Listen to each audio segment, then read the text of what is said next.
Hello. I am pretty sure it's working right now. Alright, let's go. Welcome. Oh no, trust me, you are much more than just an audio check to me, buddy. But right now, firstly, you're an audio check, and then you're, other stuff. Anyway, welcome. Wow, there's 3 watching. No, didn't expect that right out the gate. Welcome. Quickly, just gonna check that my audio is okay. Is everything sounding good to whoever's in chat? It do. Levels sound nice. Yeah, I haven't put on any music. I was looking around a little bit to see if I could find something, but I didn't find anything that I was 100% confidently sure that was royalty-free and suitable. So that's going to have to be for another time.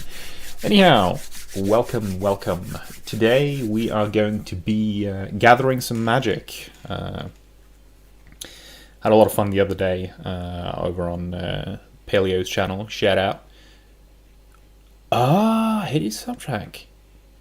You know what? I will think about that for next time. But that is brilliant. That is brilliant. Maybe if I take a little break, I'll find something from that anyway. Moving on. Had a really fun stream over on Paleo's channel the other day, building some magic. Him and I have been decided to go on a little bit of a challenge where we want to try and put together one deck every month through the year with a commander, playing EDH, with a commander that has the mana value of the number of the month. Now, I have kind of already made one that's at 2 mana, but it's a little bit of maybe an egregious deck. So I decided to throw together another one that's going to be technically it's going to be for February, but I like to get started early. Which is a commander that I have been thinking about for a while to play. And that is Satsuki, the Living Law. She is a 2 mana Selesnya commander that focuses on sagas, which are these special enchantments that have sort of like a progression on them that ticks over every turn, giving you more and more value. And Satsuki lets you speed read, as in you get to put a law counter on and make things go faster. There are other commanders as well that kind of do this thing. There's a particular one in the Lord of the Rings set, which is Tom Bombadil, for those who are familiar with the books. But that's a 5-color commander and a little bit more of a mess. Satsuki, pretty simple Selesnya enchantment deck with a heavy focus on sagas, naturally. So yeah, that's what we're going to be trying to build today. So you could probably see from the thumbnail, we have a couple of cards that we're already thinking about. Sanctum Weaver, obviously just a nice thing to have in enchantment decks, and there's some sagas that I'm already kind of looked at and decided that I want to include. But for starters, I like to throw in a land base when I'm getting going with a deck, just to get like a rough idea of the mana pool and what kind of color availability we have. Usually relatively easy in a 2-color deck, so we're just going to start out with the sort of like basic package we want to include for Selesnya lands. I really like these new check lands that came out in Duskmourn. Entering untapped and tapping for something regardless, and then becoming more flexible once you include include the thing it's checking for is pretty practical, because it's even on turn 1 it's not going to be like a dead draw, and it generally works pretty well. So I definitely want to throw that in Hushwood. Obviously, the Lush Portico Surveil lands, I absolutely love these things. I know there's been a lot of debate around them.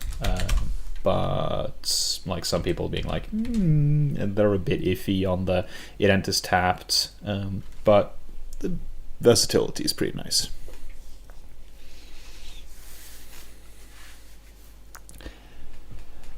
You're saying that talking about the Hushwood Verge? Yeah, in 2-color decks, I definitely think the Verge lands. We don't have a full cycle of them yet, but they in 2-color decks, I think they are pretty reliable. If you're going 3-color or 4-color even, I don't think I would run the Verge lands unless you're running like True Duels to reliably make sure that you have the land types in play to sort of enable it. But yeah, Lush Portico is fantastic. Low lifelines, these are kind of useless. We're not doing deserts.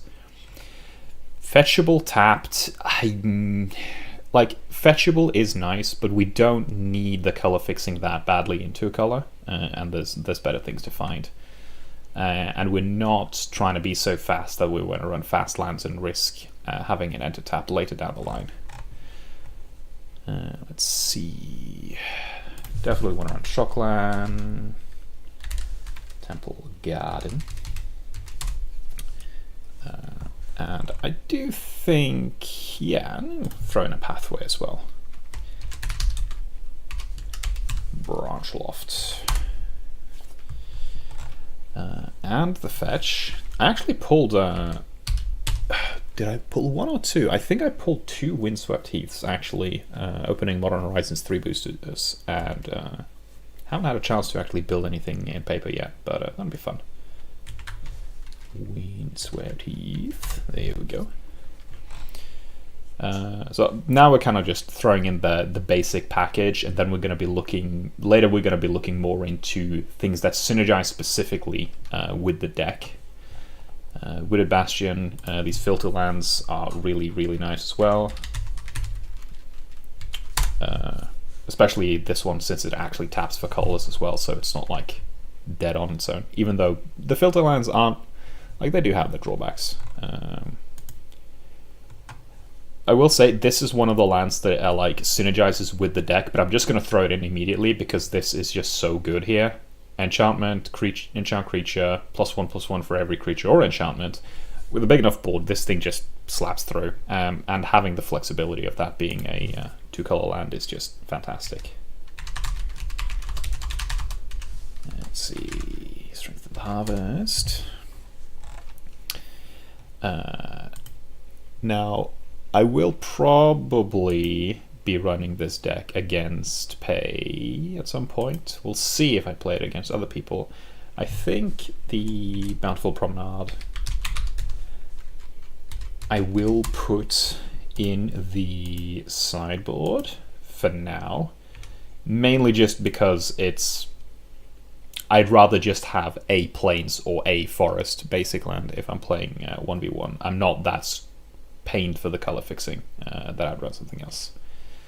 Odyssey filter lands, also nice. I think they are good enough because we don't have a lot of other weird lands.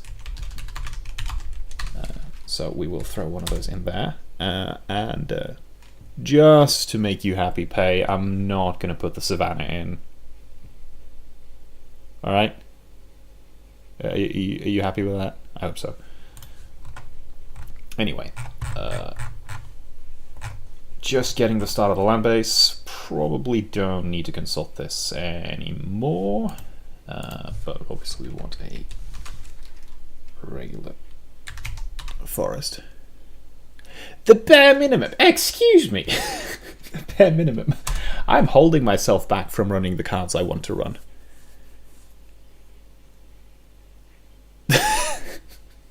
I think you're the first person ever to call me Tsundere. That is alright.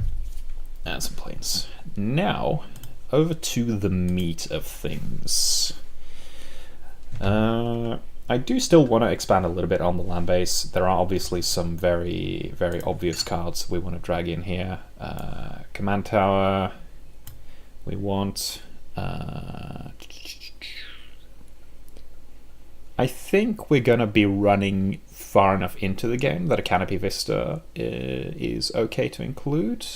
because I'm not running a lot of other tapped lands. The only tapped lands I'm running currently that are like always going to enter tapped, it's just the Lush Portico. Everything else is entering untapped, so we can afford a Canopy Vista. Let's see what else. Reveal land, don't like giving away the information. It's not necessary. We're not doing bounce. I only really do that in like very heavy landfall. Promenade, as mentioned, sideboarded.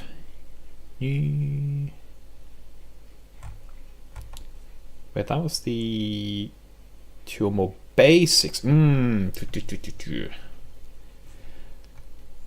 know what? Canopy, you're gonna go maybe board because the Sunpetal Grove, no, Overgrown Farmland is 2 or more other lands, period. Whereas having the 2 basics specifically, I think is a little bit, yeah. Get that in there. Most of these other ones we have. Yeah. Which means we can go and have a look at our utility lands. Now, I think Urza Saga here is probably the most obvious pick in the history of obvious picks, because Satsuki can make the Urza Saga run out faster. Boseiju, probably one of the best utility lands in the game. I don't think I will ever make a green deck that doesn't run Boseiju. It's simply too useful. Helios Generosity. Put it in the maybe board for now. It's nice, and having the recursion is going to be good because a lot of one of the things about sagas, they kind of go in 2-ish categories. Either when they're finished, they go to the graveyard as kind of like they've spent out their mechanics, or they exile themselves and then flip into something else. Depending on how many that we have that go to the graveyard, having the Hall of Helios Generosity to let us return one on a reliable, relatively low cost is going to be really nice to get recurring value out of it. Nesting Grounds, that is also interesting because we can kind of like play ping pong between our sagas using that. In order to get another trigger out of a saga when it sort of ticks over to the next turn and triggering the same thing again, and also accelerating another one. So definitely, yeah, that one is actually going in because that's actually really nice utility. Reliquary Tower, I'm going to put maybe. A lot of enchantment decks can have a really, really nice card draw. I have no idea how many, but there's plenty of enchantments and enchantment creatures that have the whenever you play an enchantment, draw a card effect. So being able to have a hand size much more flexible is really nice as well. Let's see, what else? I mean, if I was building a CEDH deck, I would be throwing in Serra Sanctum, but I think if I do that, Pay is going to actually kill me, so for my own sake, I'm going to not do that. Anything else here that we really want to have?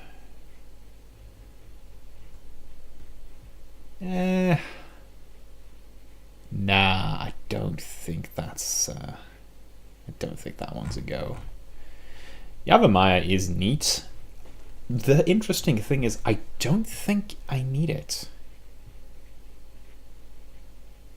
Group? Wait, what do you mean? Group ban on farewell? What? Nah, get out of here. Nah. Now you're full of shit. Now you're full of shit. Oh, trust me, I am going to have stuff that interacts with your creatures, and you're not going to be able to stop me. Well, actually, wait, you're in Simic, so you kind of might be able to stop me because you have blue stuff, so you can counterspell. You know, what you're reminding me of right now is the whole discussion of when they introduced the crime mechanic, which was in Outlaws of Thunder Junction last year. They introduced a mechanic called whenever you commit a crime, you trigger something. And that obviously led to them having to define what is a crime in Magic the Gathering. And if I remember correctly, the definition... Actually, let me double check that. I'm going to search crime. Committing a crime. Committing a crime. You commit a crime as you cast a spell, activate an ability, or put a triggered ability on the stack that targets one or more of the following: an opponent, a spell or ability an opponent controls, a permanent an opponent controls, or a card in an opponent's graveyard. In other words, in Magic, you have committed a crime anytime you interact with your opponent or their stuff, which which I think the idea of like, oh no, you committed a crime because you interacted in my stuff with my stuff sounds like the most butthurt fucking casual battle cruiser commander player ever, and I find that absolutely hilarious, especially because I also love playing decks that commit crimes, even before crimes was a mechanic, but even more so afterwards. I have a Marchesa deck that I'm working on that is a heinous crime in multiple ways, and I love it. Anyway, moving along. You cannot stop me from committing crimes against you, Pei, when we play. That's you can try and stop me, and I'd like to see you try, but it's not going to work. Anyway, lands. Yeah, I'm going to keep these in the maybe in sideboard for now, and just kick up our land count a little bit so we have a rough estimate. Let's see. 32. I mean, I think this deck is going to be running relatively low to the ground. They should rename Hexproof to Protection from Crimes. Okay, that is pretty good. That is actually pretty good. I would love to see that. It'd be very funny. Although a lot of people would be very upset because anytime they change something, there's a bunch of people getting butthurt, which is honestly just all the more amusing. I think the latest one that I've seen a lot of drama around is them changing the wording when so-and-so enters the battlefield to simply be when so-and-so enters. And there's so many people who are upset about that, even though it's literally just a simplification that makes things take less space on the card. It's not complicated. It really isn't, but some people think it is. Anyway, 32, yeah, let's kick it up to 34. I think this deck is going to be relatively low to the ground, and it's going to have a lot of ways to ramp out. So I don't think we're going to need much more. But we'll tweak it towards the end once we see our mana curve.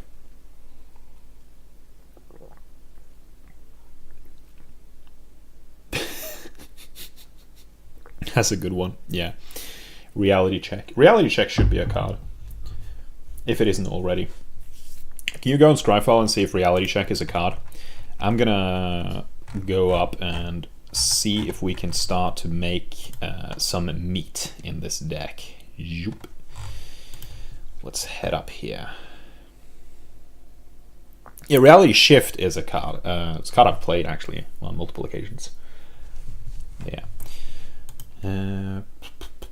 So something I thought about when tinkering around and looking at potential ideas. A lot of the sagas make tokens, which is going to let us fill up our board.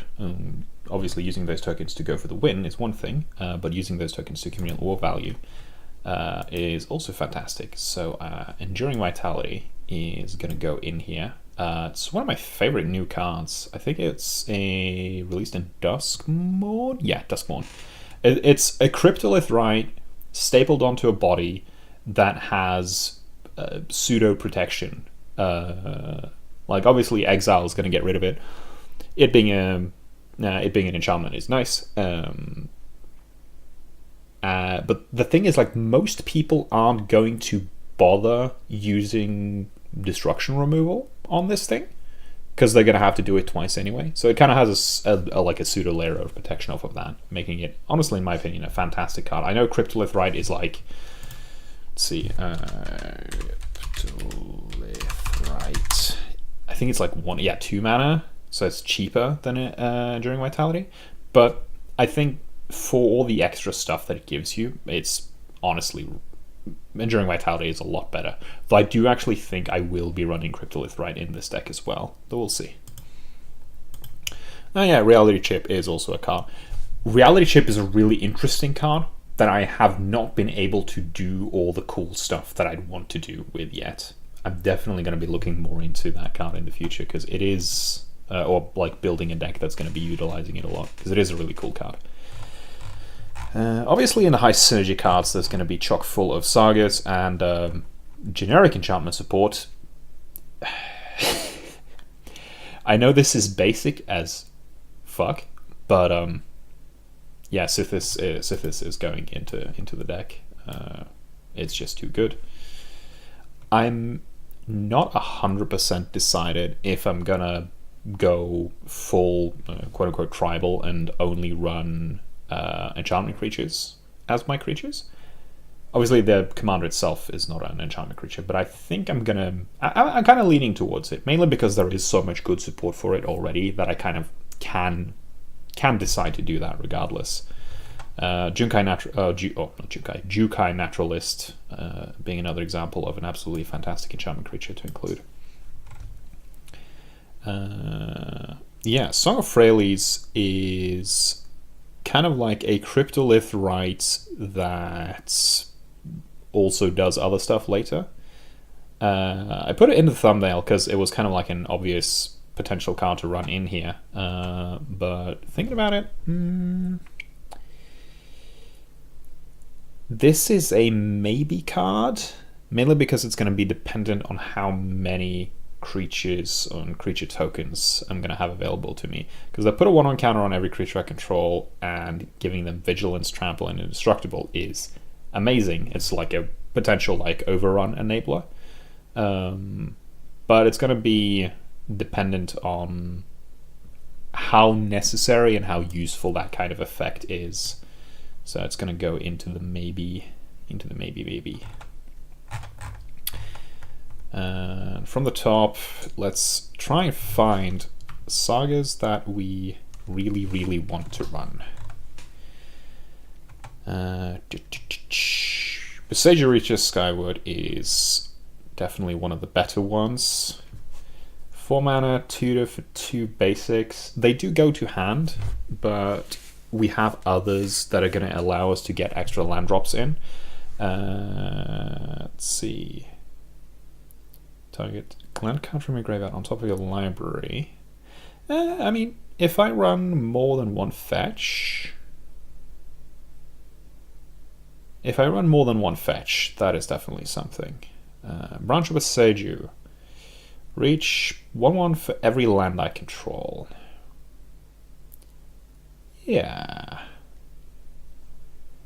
Yeah, I'm going to be running enough ramp, I think, that this is going to be worth running. And it does turn into a relatively solid body on the board. And because of the fact that I'm going to be running various recursion effects, even if that body gets smacked, I can then throw this one out again afterwards. And also means I can run more lands that have either like sack effects or just more fetches. Like I think that stuff definitely could use a Prismatic Vista, thinking about it. So yeah, we're gonna have you in here. Mikochi's Reign of Truth. This is also another one that I was looking at when I was making the thumbnail. Mikochi, target creature gets 1/1 until end of turn, and each artifact and enchantment you control. This can pump stuff up a lot. Like this can give me big beaters, this can give me tons of damage on a single body, and once it flips, it turns into its own creature that also gets 1/1 for every artifact and or enchantment I control. And one of the really cool things with Satsuki, so normally the way sagas work is after your draw step, which technically means at the beginning of main phase 1, so before you have priority, you yourself have priority in main phase 1, you put a lore counter on. However, if you put a lore counter, let's say I put a lore counter on Michiko's Reign of Truth on my opponent's end step, flipping into Portrait of Michiko, then she's going to be ready to swing on my turn and not be sitting there with summoning sickness. Same thing if I do something with like shifting around tokens with nesting grounds as well. Any kind of like manipulation that lets me flip sagas that turn into creatures on my opponent's turn is going to be a lot of good utility here. So with cards like this, that's definitely something we're going to want to have as kind of like a potential tool that we want to try and make good use of. Let's keep looking. I really like a lot of the flip ones. Let's see. Azusa's Many Journeys. Play an additional land. This is what we were just talking about, actually. Giving us more land drops, giving us the opportunity to get better utilization out of something like Besage Reach of Skyward. Definitely want this in here. Gain 3 life, exile, and flip. This flips into... That is an interesting effect, especially if I can buff that creature up to make it so that people feel like they have to block it, but then they're giving me mana. Oh, I actually really like that.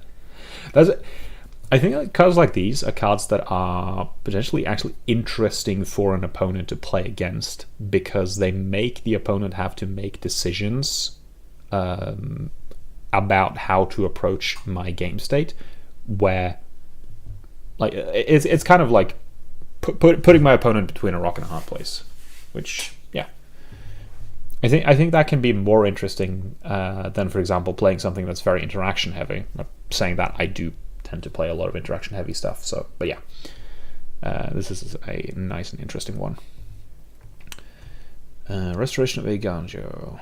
There's going to be a lot of card reading here because sagas have a lot of text, amusingly. So despite this stream being named speed reading, there will be well, not despite, because this is named speed reading, there's going to be a lot of reading.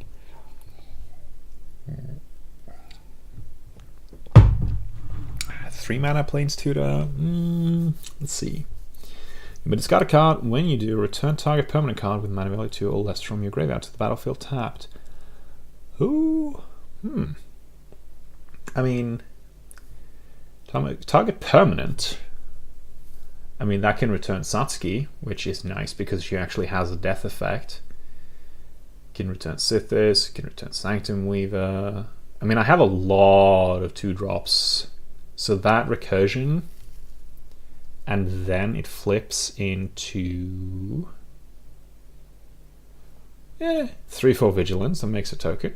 Yeah, that's worth running. I have a feeling that most of the high synergy cards are going to be worth running, but I want to actually know before I do. I want to actually know what I'm putting into my deck. And yes, Pay, I know that that's like not what you do, because you just look at the card and then you throw it in and then you read it later. I've caught you so many times doing that. Sorry, I just had to call you out. Jugan defends the temple.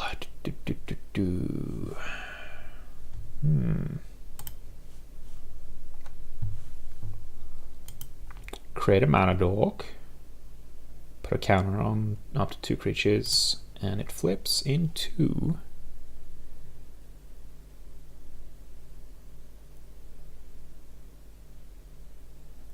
Oh, is it hard reading the cards? Resolution-wise? I could zoom in more.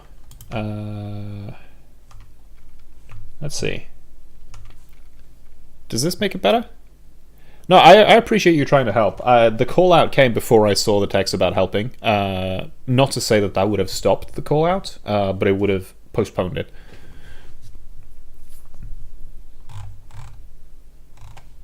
I wish I could just slide away this fucking ad.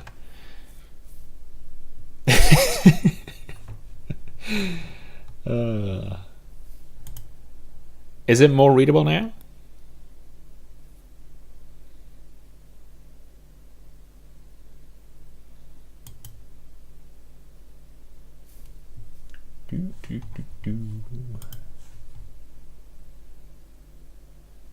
Let's see.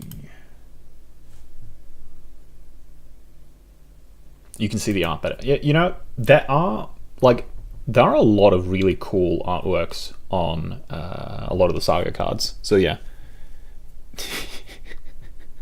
you can see the art better. You'll read the card when you draw it in the game or when I play it in the game, as per usual. Yeah, try to tell me I'm wrong. I dare you. Let's see. Whenever another creature enters the battlefield under your control, pay X. When you do, put X/1/1 counters on it.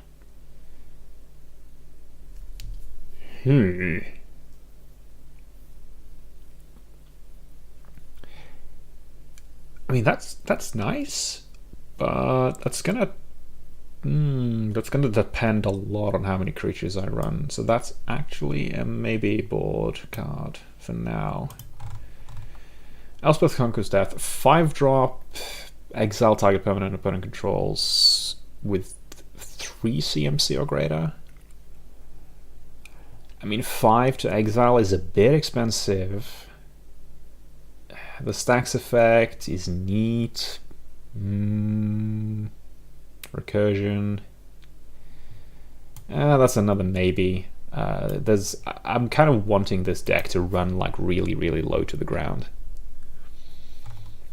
Let's see. Our own games, however, I think is nice. More counters. There's more stuff to get out of it. I can run through it quickly, get tons of stuff, making tokens, getting counters on them, drawing cards, gold tokens, which are just better treasures. Yeah, our own games is nice. That one is going in. Fall of the Imposter.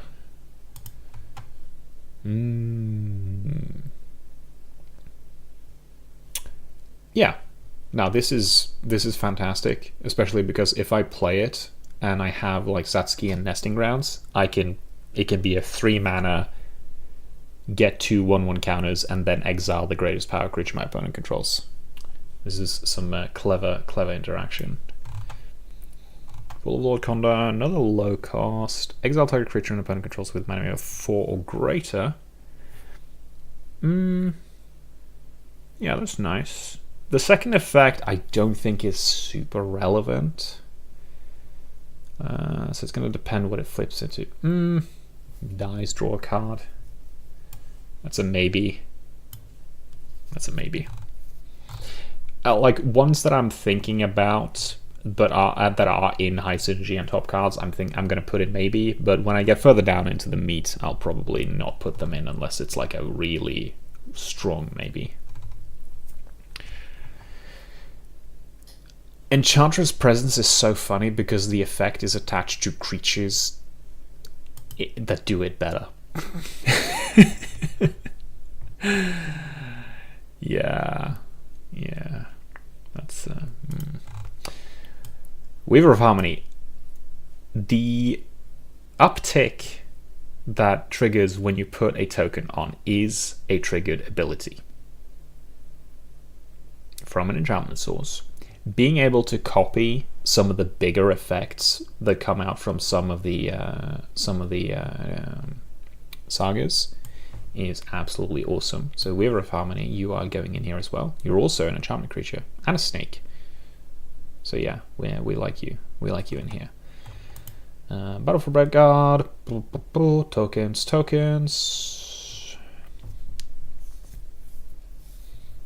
Any number of artifact tokens and or creature tokens.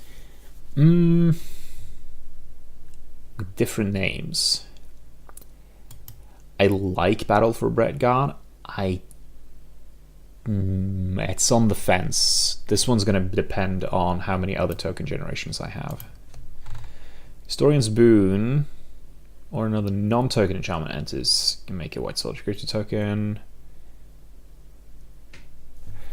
Ooh, with the final chapter ability triggers, get a 4/4. Okay, okay. I mean, it's 4 mana, but that's a lot of potential value.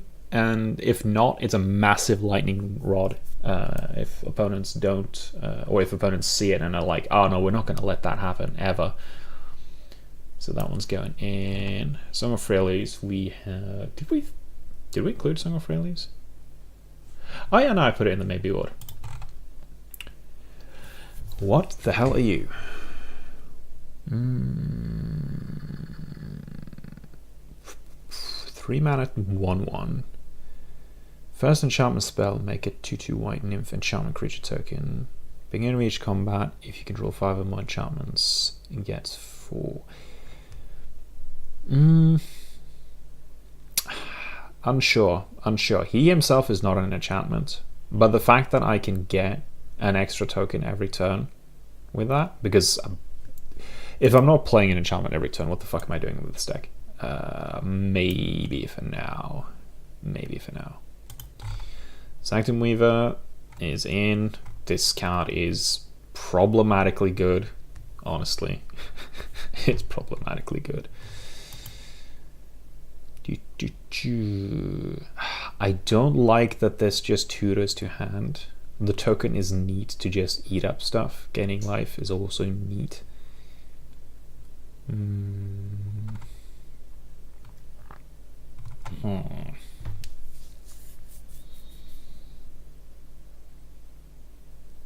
Another maybe. I'm putting a lot of cards in the maybe board here, but that's just gonna have to be mill. Exile from graveyard. Nah, that's not what I'm doing here. That's a Golgari card. I'm not in Golgari. We're not here to mill. So let's get into the creatures. Satyr Enchanter.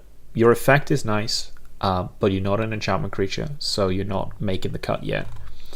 Eidolon Blossoms, on the other hand, is better. Even though it's a mana more expensive. Sithis is just... Why is Sithis so fucking pushed on our stats? Honestly, like, legendary enchantment creature, I guess Spirit is a more useful typing, but the Nymph, but honestly, nah. Eidolon Blossoms is really overcosted for its effect.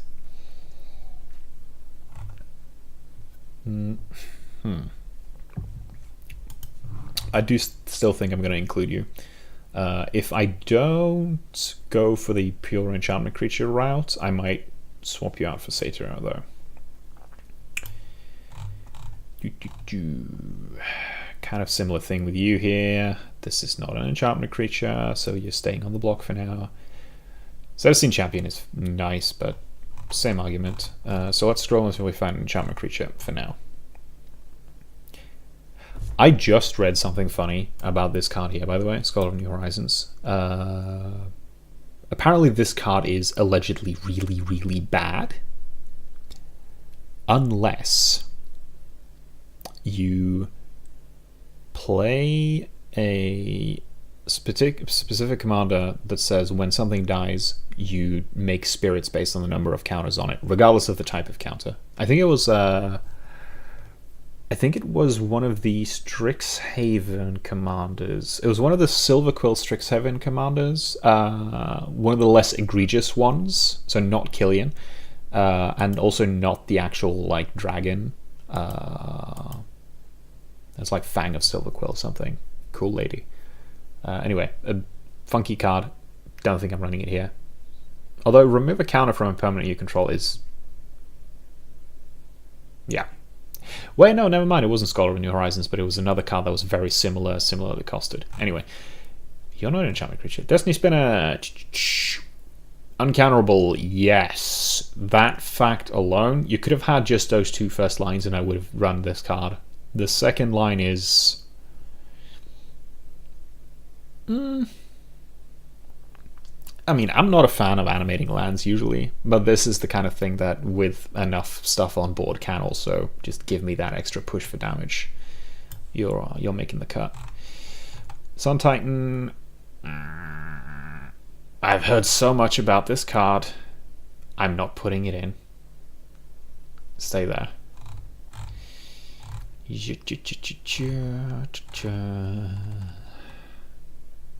Calyx. Ooh, right. I remember you. I remember I saw you when I was looking for potential enchantments to run. Or potential enchantment commanders, actually, at some point. Let's see, what do you actually do? Whenever he or another enchantment enters 1/1 counter on target creature, that's nice. Whenever Calyx or an enchanted creature you control... It says enchanted creature, not necessarily enchantment creatures. So he's kind of in the Aura gang, which we're not currently.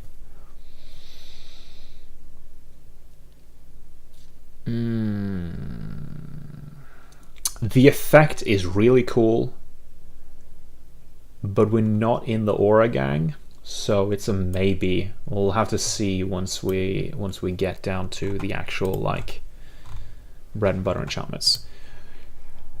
Okay, we have to run Spirited Companion. I don't care if it's optimal or not. We're bringing the good boy. He's an enchantment dog. He's drawing a card. We're bringing the good boy. You're coming along. There we go. Ferropete. I have never seen this card before.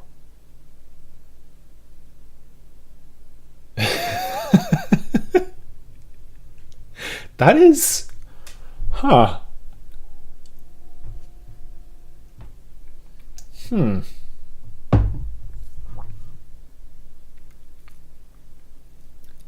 So I know I said I'd be like, oh, I'm gonna only run enchantment creatures. But honestly, I kind of fuck with this. This is the kind of weird shit that you don't see in most decks. Ferropete. What? Why? Explain. He's going in the deck. I broke my rule for the insect. Are you happy? I hope you are.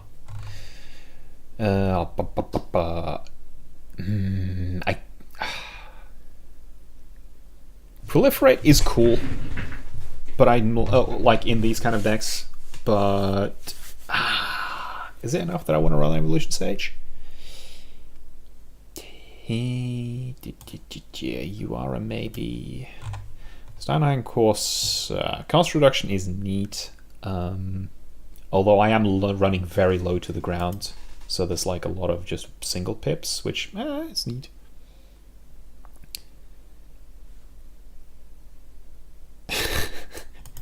Oh, you heard Ferropete. That's just because of my accent.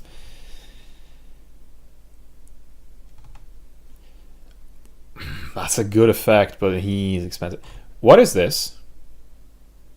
Oh! Oh, I like this. I like this. This is like just big booty. I'm gonna hit you in the face. This is fucking... what's the dinosaur that has the same effect but based on the power of the creatures that you have? Oh, you know this, Pay. You know this.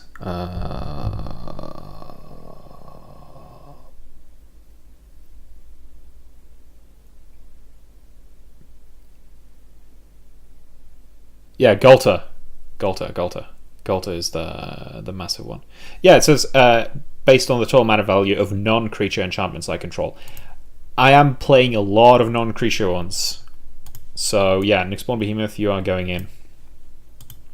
You are going in. You are a big chungus, and you will be here. Shigeki, Jukai Visionary. You are a 2-drop, which means that I like what you're into, what you're up to. Tap to return to hand. Real top 4. Put a land from among them onto the battlefield. Nah, that's some like mill nonsense. I'm not bringing you in. Oh yeah, you can drag and drop from EDH Rec into Architect. I found that out very, very, very recently, as in after the stream we did. I'm surprised you haven't noticed until now.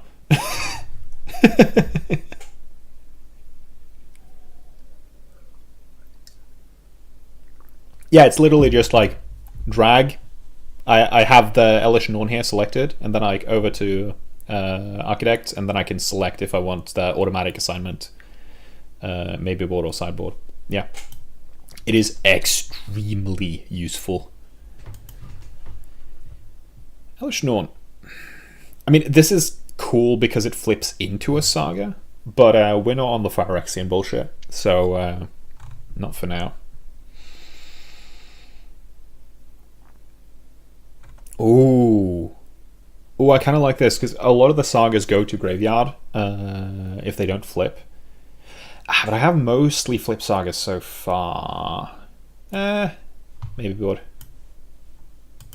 Summon Enchantress. Vorinclex, same thing as Elish Norn. Not really throwing that in there. Canker Bloom is like basic good stuff. That's probably on the recommended list because of the proliferate. I'll go with the Enchantress Shroud. Yeah, I mean, having the protection on it is nice. Maybe board for you as well. I'm probably going to be working through my maybe board for a lot of stuff once I'm done with the creatures. One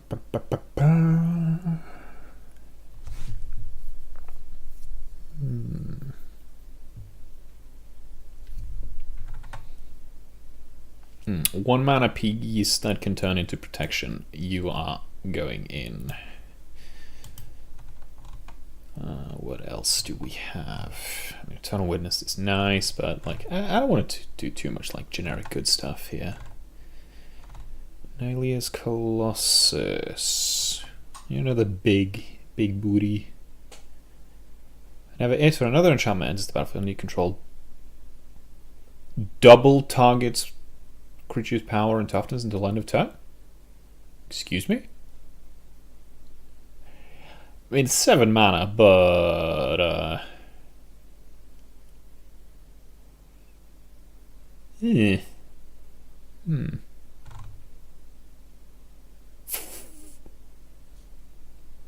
Spiders? We like tokens. Whenever an opponent casts an instant sorcery spell. It's also a maybe card.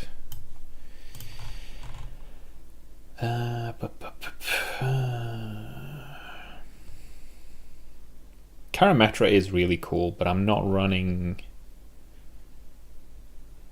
I don't think I'm running enough creatures for that to be worth it at the moment. Drider of the Elysian Grove is fantastic though. Additional land drop and mana doubling for 3 mana. Oh wait, no, not mana doubling. It's mana fixing. Yeah, it's still... Yeah, mana fixing and additional land drop. And it's an enchantment creature.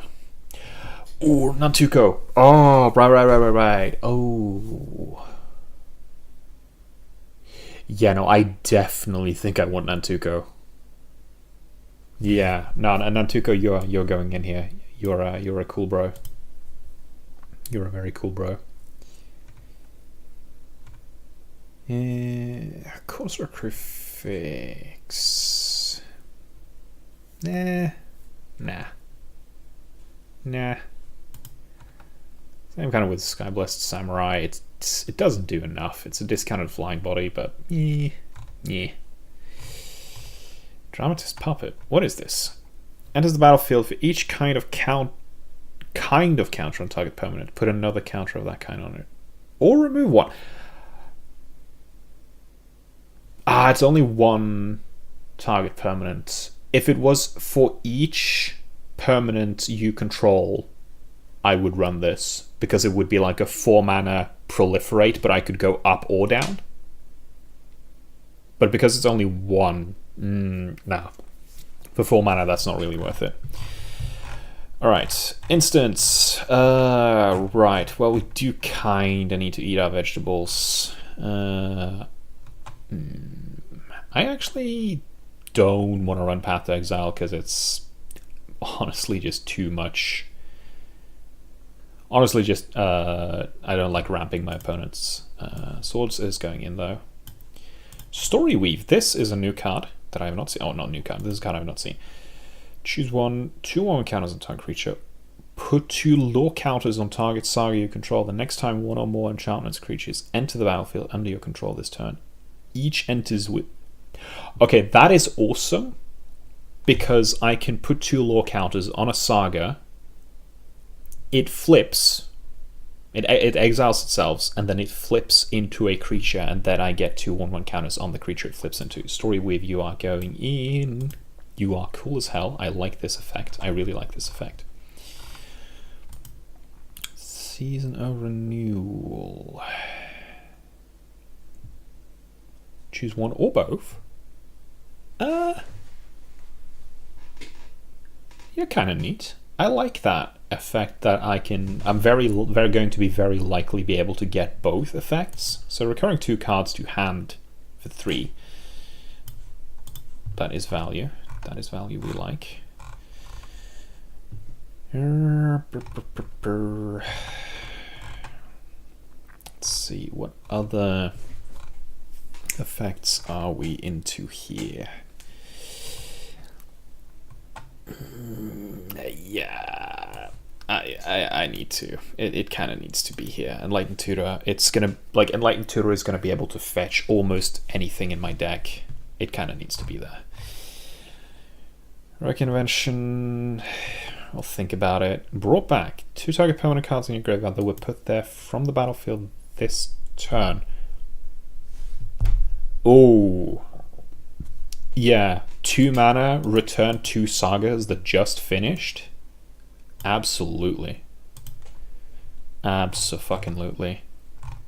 Like, I think being able to recur the sagas once they like expire or finish is going to be absolutely amazing here.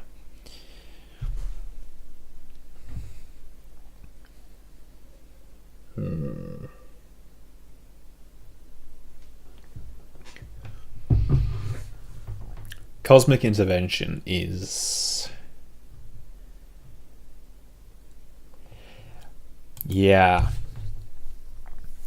Cosmic Intervention, again, if a permanent you control, which means any permanent I control, would be put into a graveyard from the battlefield this turn, exile it, return it at the beginning of the next end step. End step still means it gets its saga trigger off, so that's like another huge potential recursion. And like I can foretell this, put it face down and just have it around until I need it, because while it's sitting face down foretold, no one's going to be able to interact with it. This is also such a huge piece in this kind of deck, being able to reuse the sagas. I'm not sure about Beast Within, Generous Gift, but we'll see about it. Blinking is interesting because... Blinking Enchantment specifically is interesting because it can reset the counters. But I don't know if it's something that I want to like commit heavily to, so I'll leave that for now. Cosmic Rebirth. Nah, I'm not like... I don't need it that much. Life Gain is neat, but yeah. Do I want T-Prot? Me sideboard. T-Prot is... It's such a good card, but...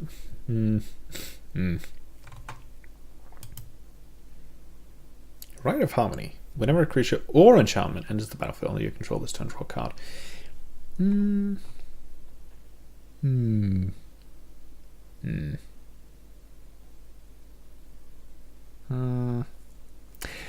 mean, I'm gonna have to pay it out. I could play this at instant speed in my draw step in order to make sure that creatures that get generated by saga triggers get to do shit. Or like I can do it with the Saga triggers on the stack. So it is potentially a lot of card draw. Yeah, I think that's...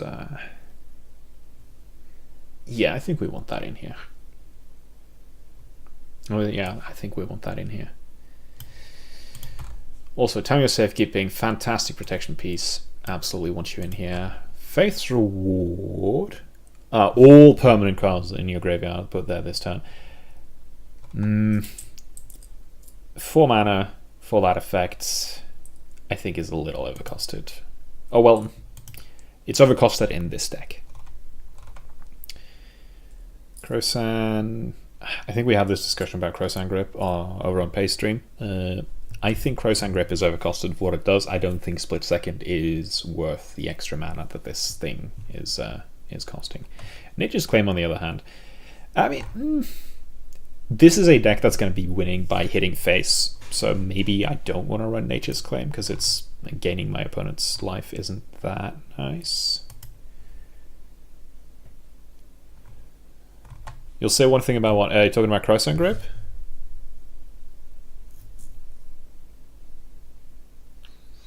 You're thinking in multiplayer because you freeze the stack with the Split Second?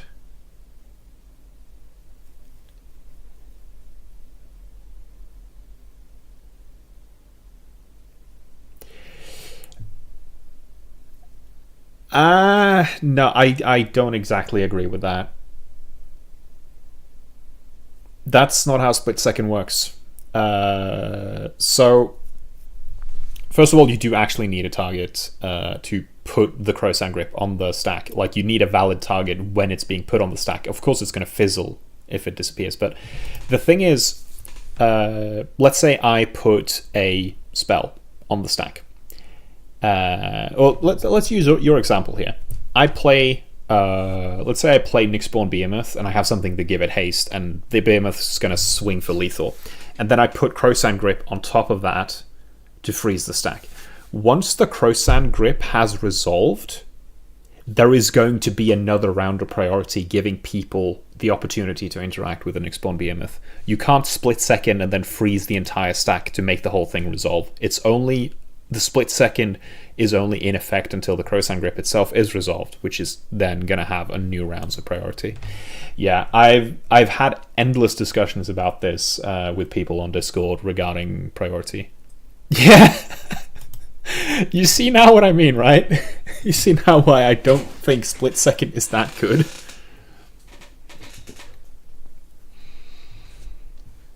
Yeah, that's that's why I'm not too big on it.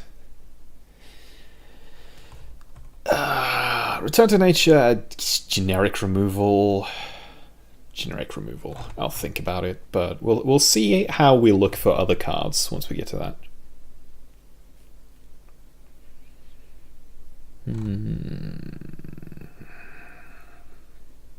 Fake rotten vegetable.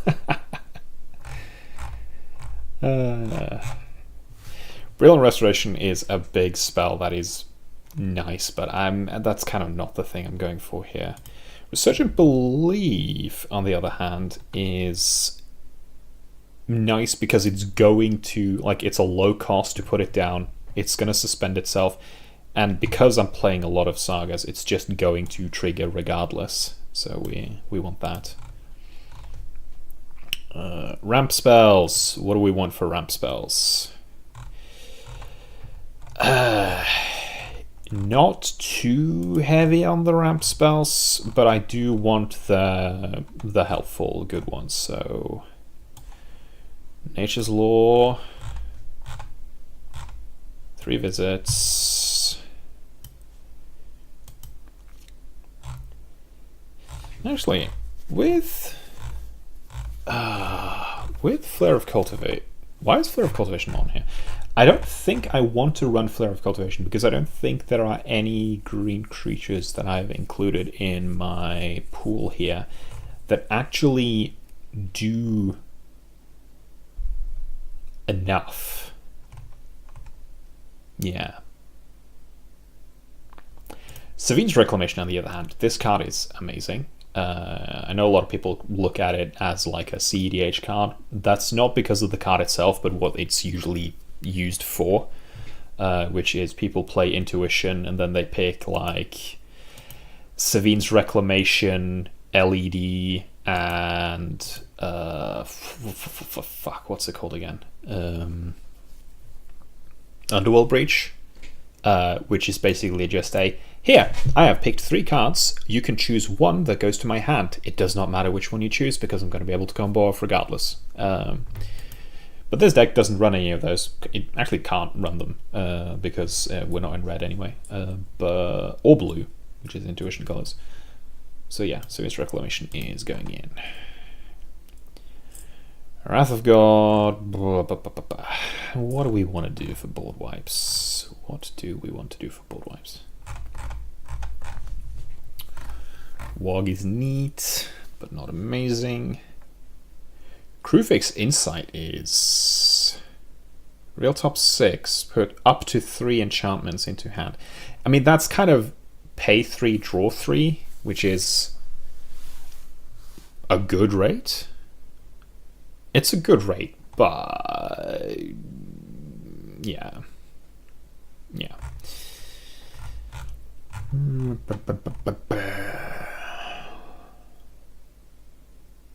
Excuse me? This is a 4-mana return all enchantments cards from what? Oh, it's 100. Okay, it's $100. That's an expensive card, but I can see why. Okay.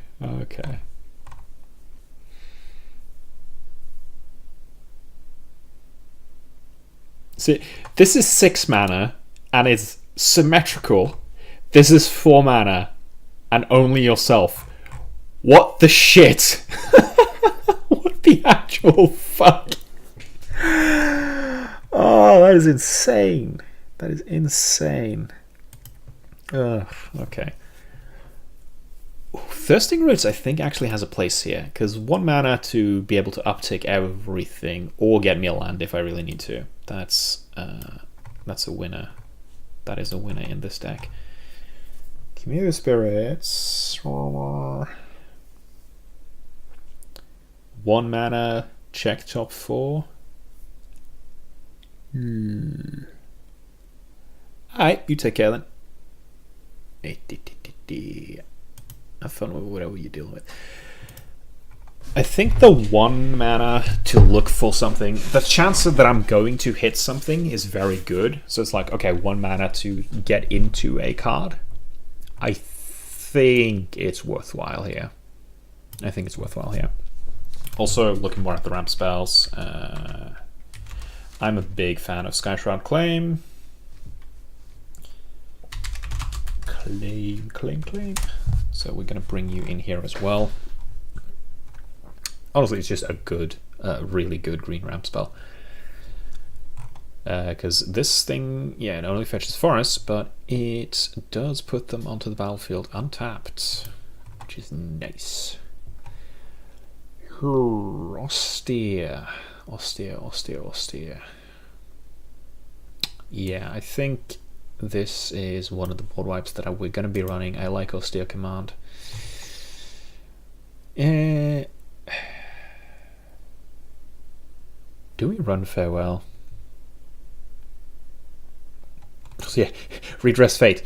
Return all artifacts and enchantments. Miracle cost for 4, but Replenish? No, it's just 4. Replenish is just such a fucking batshit card.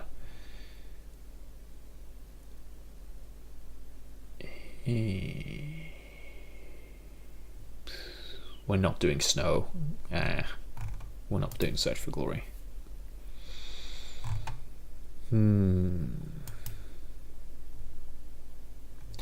I think Unnatural Restoration has a place in here as well. The recursion is going to be useful, and being able to pay 2 to get a piece back that I can use later and get the Proliferate as well. Also valuable. Let's see. Other than that, Balaget is neat, but I don't think we need it for that cost. We have Savines, which is amazing. Do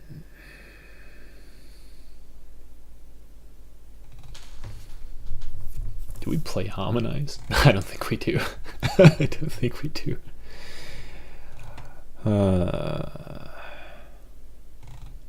Yeah. Alright. Do we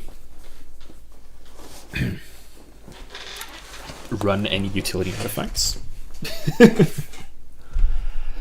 Power Conduit is funny. Yeah. Yeah, actually Power Conduit is funny. Tap to remove a counter from a permanent. It's gonna let me do lots of like reutilizing sagas. Definitely think that goes in. Crystal Chimes is neat, but like I don't want to be too deep in the recursion, because too much of it is just going to be like, okay, but what are you recurring if you draw only recursion? Boots. Not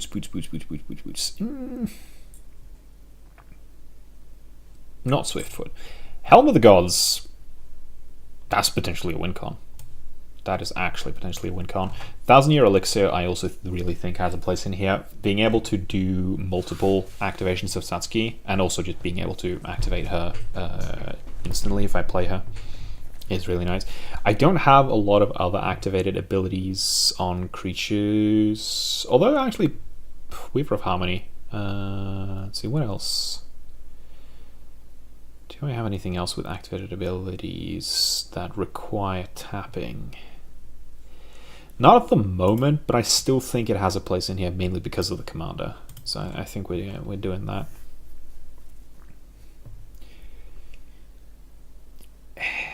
Not enough to run Mage Rite though. Lightning Greaves is a maybe. We'll think about it. Now though, let's get into the actual enchantments here. Which is funny because I still have like 24 slots left in the deck. And we'll look through the maybe board. Mending of Dominaria. So this is a big one. We do actually want some bigger ones as well. We want to be able to have this Nyxborn Behemoth actually have some things to discount it better. So we do want to run some bigger enchantments. Mending of Dominaria. Mill 2, return a creature. Nah. Okay, return all lands is... and reshuffle. I don't think this does enough for the mana. It's cool, but it doesn't do enough for the mana. Aesir. Exile a permanent card from my graveyard. Gain life equal to its mana value. Only really if I run like a mill theme.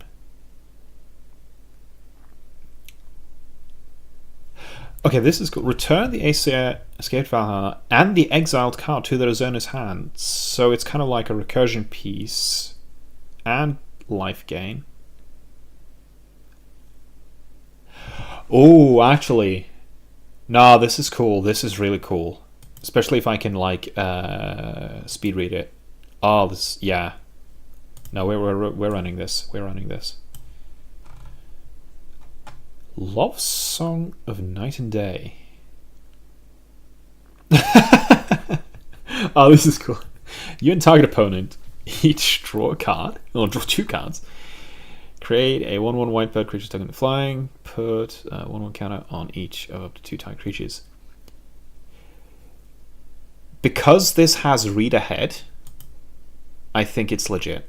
Because I can play it and not do the draw effect.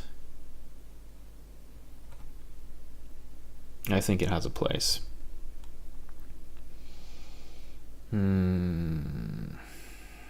Maybe. No, because if I read ahead, it's 3 mana to make a 1/1 token, and then it triggers to put a 1/1 counter on up to 2 creatures. It doesn't do enough otherwise. I think if I was doing some like Smothering Tide bullshit, yes, but otherwise no. Binding of the Titans. Mill, exile from graveyard. Return creature or land to hand. mean, I feel like this is just mulch that doesn't really accomplish anything, so no. Alright, we've got another flip one here. Era of Enlightenment. Scry 2, gain 2. Exile. Return to the battlefield transformed. It's just a 2/2 first striker. No, I mean, it's first strike. If I can pump it big, then that's going to be nice. Actually, pay 2 to scry 2 as well. It's just, like, this is going to be really nice to drop early on. It's going to get me a creature on the ball that's going to be helpful. Yeah. We fuck with this.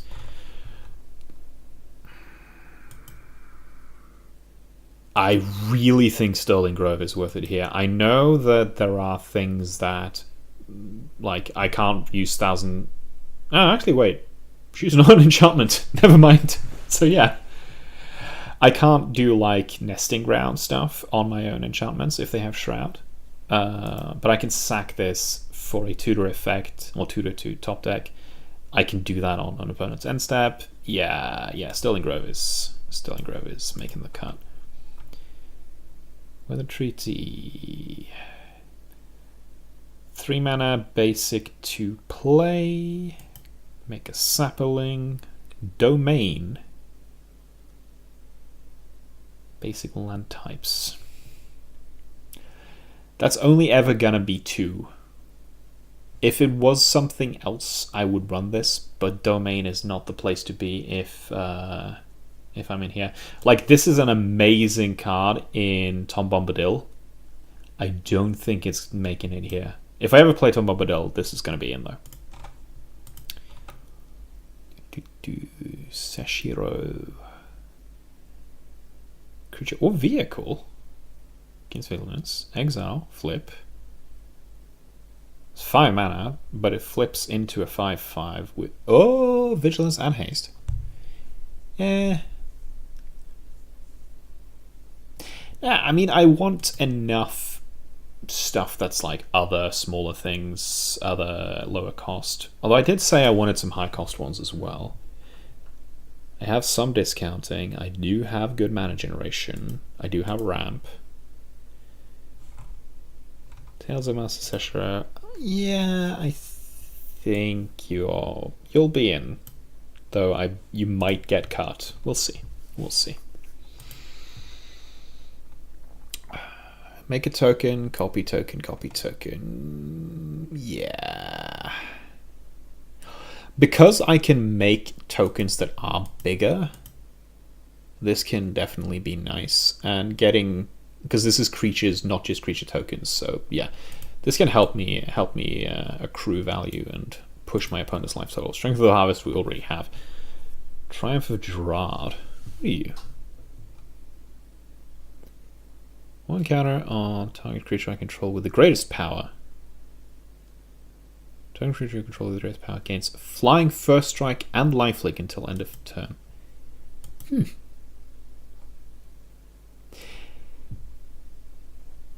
Yeah. No, I'll bring you in here. I will bring you in here.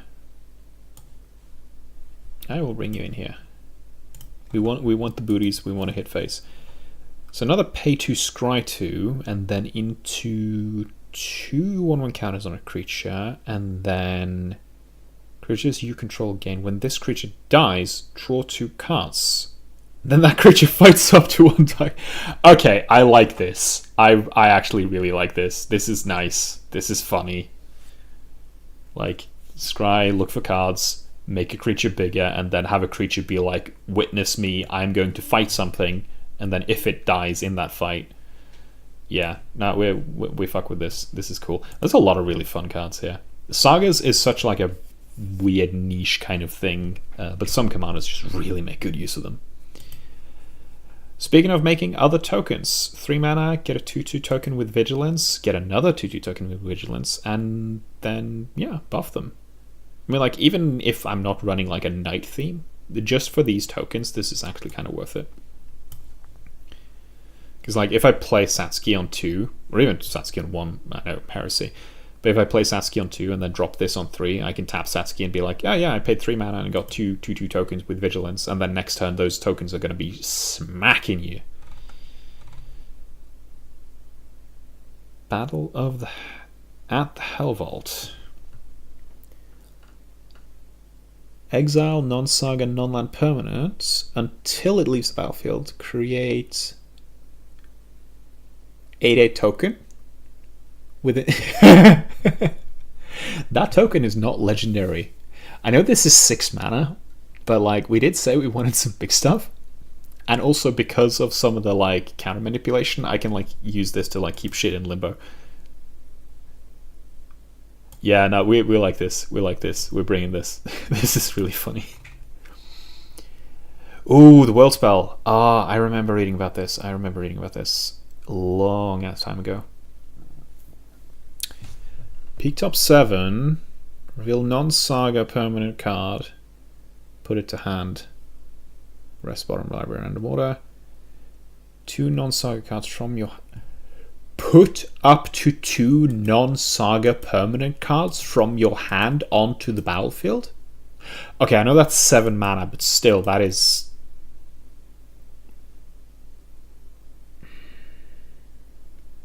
I kind of fuck with that. Honestly, I do. I know I have a lot of sagas, so it's kind of like counterintuitive. Maybe board for now. Maybe board for now.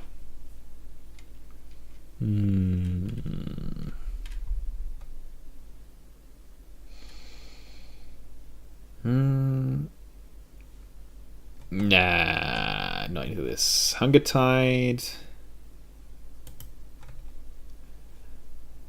I know you ran this in your Grist deck. I don't think the final effect on this one is that particularly interesting for me, so yeah. This though, 3, get a 3/3 token.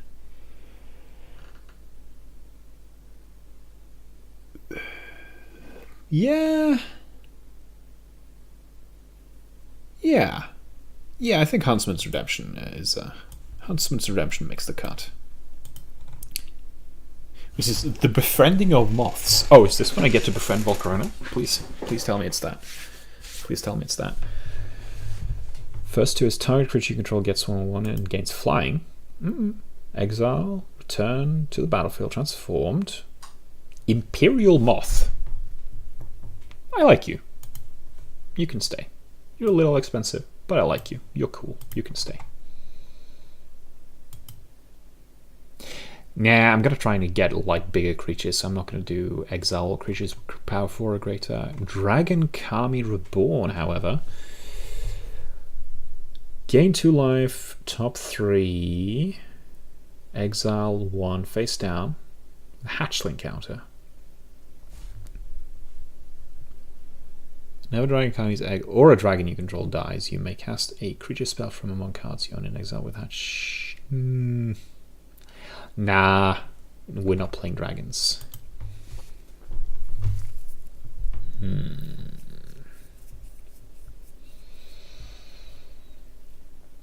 Tale of Tinuviel.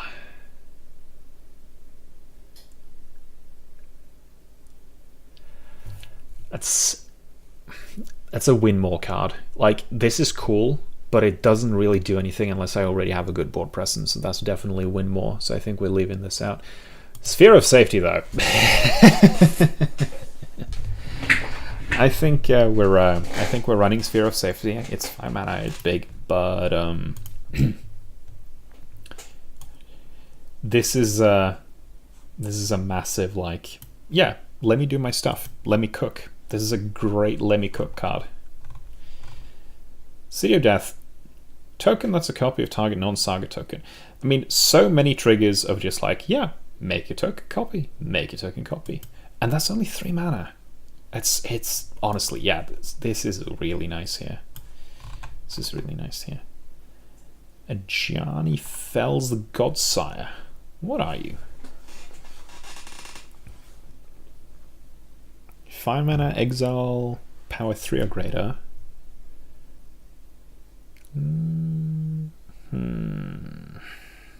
Nah, you don't do enough for your mana cost.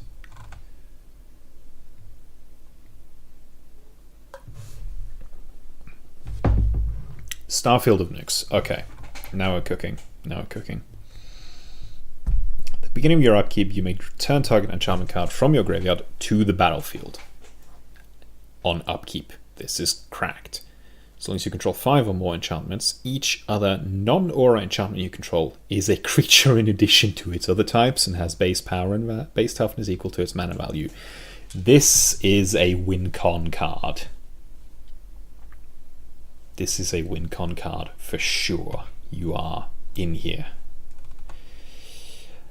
Knight of the Doctor. It's a 6 mana destroy all creatures, and then it goes into a little piece of recursion. I mean, the fact that it's destroy all creatures, a lot of my stuff is sagas that is just going to turn into more value, and then I can recur Satsuki with it. Yeah, I think. Nah, you're gonna maybe board for now. We'll see what kind of removal and interaction we need.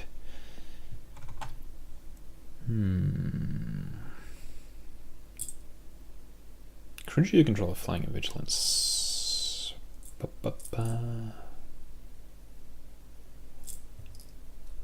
Whenever you cast an enchantment spell, create a white spirit creature token with this creature's power and toughness is equal to the number of spirits you control. Yeah, this can accrue value over time, and yeah, we like this. Like, I don't want to have too many things that are like I don't want to have only sagas. Things need to stick on the board long enough to actually win me the game as well. What else do we have? The legendary tutor. Double strike till the ring tempts you. I mean, I don't really care too much about the ring tempting mechanic, and I don't actually run enough legendary creatures for this as to be worth it. Ghostly Prison. Creatures can't attack unless phase 2. I mean, it is a cheaper, simpler than the frickin' Sphere of Safety. Yeah, this is the kind of deck that wants to slow down the game, so yeah, we're doing Ghostly Prison. I know it's a crime. Deal with it. Speaking of cards that are a crime, Kenrith's Transformation. This is really funny. So, I don't know if you're listening, Pei, but so when I was on the stream with Pei, it was a couple of days ago now, on Monday, and we were doing playtesting. I had, when I was playing my Simic deck, my Zimone deck, and Pei had put down the giant, it's not a Hydra, but this giant creature, the commander, which was a 7/7 at the time, and also had that special ability to be able to remove a couple of counters in order to copy kicked spells. Really cool card, really cool commander. Really interesting deck, and I'm looking forward to playing against it again. The only interaction I had in hand was Kenrith's Transformation. And I was sitting there thinking, like, I could play this on Pei's commander in order to stop them from being able to copy kicked spells. But that's going to turn their 7/7 commander into a 10/10 commander. Because that creature is normally a 0/0 that enters with 1/1 counters equal to the amount of mana spent to cast it, which makes it a fantastic commander, by the way, because it is able to utilize the command tax for a benefit. So if I make it a 3/3, that's still going to have all of those 1/1 counters on top of it. And this is another really interesting thing that a lot of people don't realize, the fact that Kenrith's Transformation says enchanted creature loses all abilities and is a green elk creature with base power and toughness 3/3. The fact that it is a commander is still an inherent property of the card, not an ability. So if I Kenrith Transformation someone's commander and that thing is still huge because of a ton of 1/1 counters, it's still going to hit like a truck. And it's still going to be commander damage, which means if I take 21 of it, I'm out. So like, it was a really lost situation where I absolutely did not have the right interaction piece to try and work on that. Which, yeah, sometimes that's just how the deck shuffles.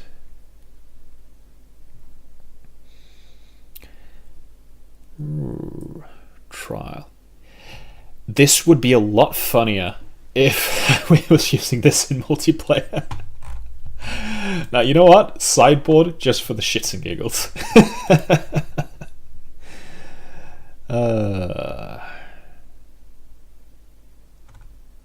Boon of the Spirit Realm.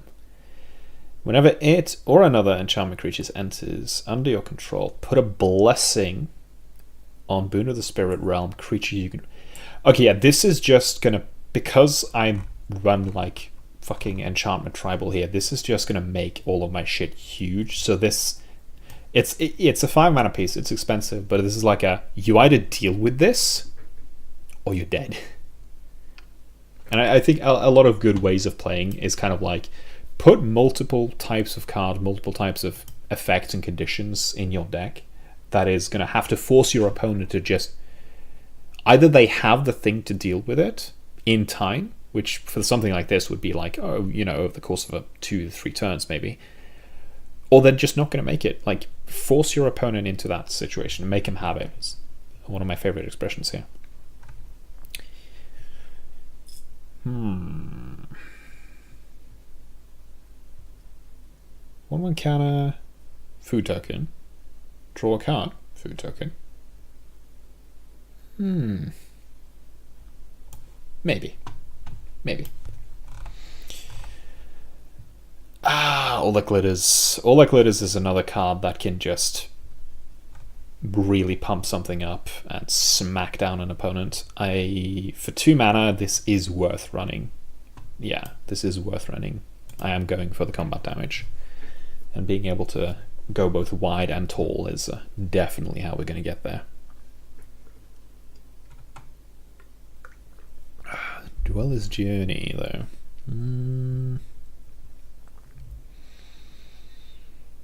Nah, I don't like those kind of effects. That's not that interesting. I'm not doing Fall of Thran. It would be hilarious. I'm not doing Fall of Thran. I am not playing a card that says destroy all lands. It's not happening. Nah, we're not doing that.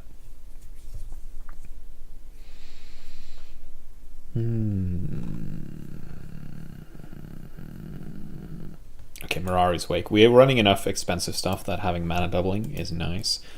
Utopia Sprawl. Ooh.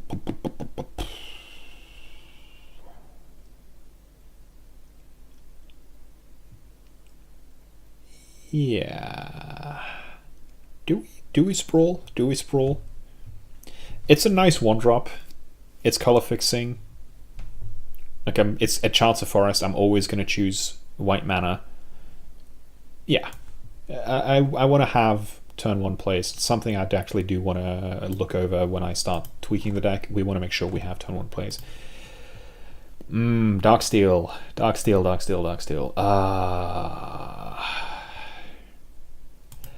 It's such an obnoxious fucking card. It's such an obnoxious fucking card. Because especially in 1v1, if you shut down an opponent's commander. Now, this is sideboard material, because I think Darksteel Mutation in 1v1 is just going to feel so bad. Like, literally the only way you can deal with it is if you have like some kind of like toughness reduction effect that you can play on your own stuff, or you can sacrifice it. And there's a ton of decks that you just straight up not going to have that in. I don't like these like exile and return effects, so we're skipping you. Curse of Fenric.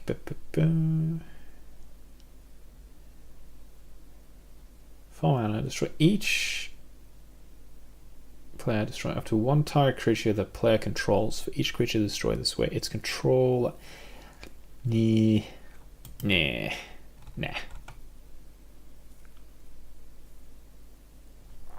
Privileged position. 5 other permanents you control have hexproof. I mean, I know that with Privileged Position and Sterling Grove, you make like a friggin' lock, because Sterling Grove makes Privileged Position have Shroud and Privileged Position gives Sterling Grove hexproof. But I want to slow the game down, but not that bad. Nah. Okay, this is... Okay, actually, I know this isn't a saga, it's a case, which is a completely different type of card, but it is an enchantment. It's giving me extra land drops. It stays in play to give me extra land drops. And it activates into being able to play lands and cast creatures and enchantment spells from the top of my library. This is huge card advantage. This is huge, just this can win me the game, this can make something hit. Also the fact that he gets first strike. This is actually really well costed, holy shit. Yeah, no, this is really well costed. What are you? I know what a room is, but I want to see what you do.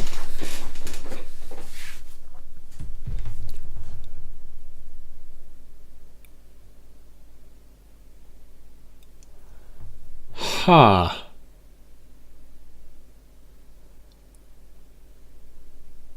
Okay, that is kind of huge.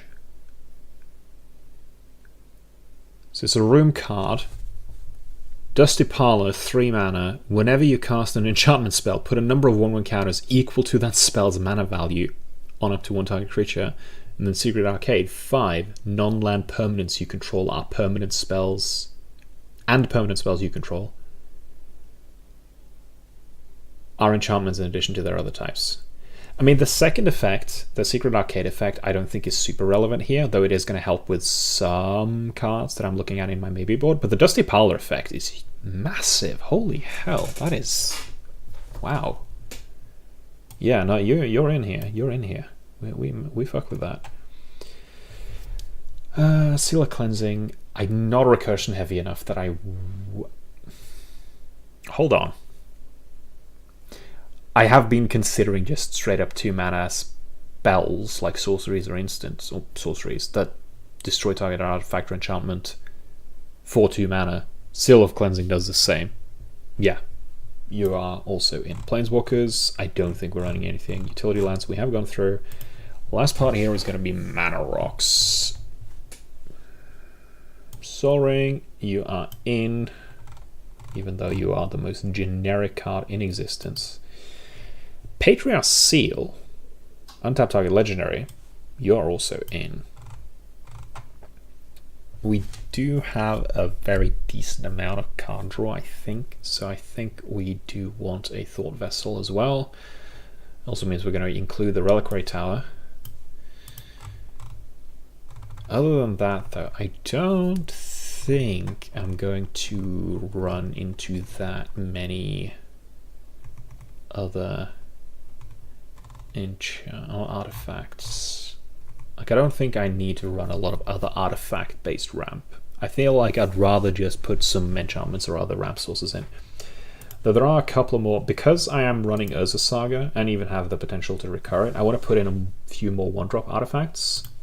Check utilities first. We don't... I mean, Help of the Gods is actually a good fetch here, but I do want to have some other, like, meat and potato ones, so Vexing, Bauble, personal favorite of mine. You are also going in here. But yeah, we do have something very nice to work with here. Yeah. Alright.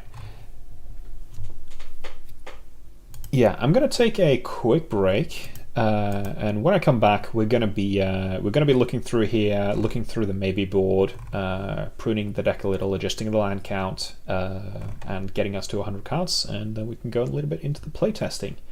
And when I get back, maybe I'll also have a little bit of music. So I will be right back at... Wait a moment. Let me check. I am super professional, don't worry. All right, I will be right back.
Oh my god. Yes, I was muted. I am a moron. Let's have some chill vibes in the background here. The grass was very yummy, by the way, and the request was a pretty simple one. Anyhow, starting over, because I was an idiot and muted myself, I have thrown on a little bit of music. Just having some chill Hades music in the background. Hades 2 specifically. And we are back to deck tweaking here. Unsurprisingly, we are very heavy on the enchantments here. I do actually think, looking at this, we want to get a little bit more creature count in here. It's a little low currently. We need more. If we're actually planning to win by swinging, we're going to need a little bit more. So I think we're going to take a little bit of a look there. Let's see what we have in terms of creatures. And also some other things we thought about. I did go for a lot of card draw, so the Reliquary Tower is going in. Let's see what else. I don't think we need the Canopy Vista. We're not too color starved. This one is nice. I think this one is definitely better for a multiplayer where you're going to get a lot more triggers out of this, similar to like if you're putting down a Heuristic Study or something funky like that. The Spider Creature sockets are nice. I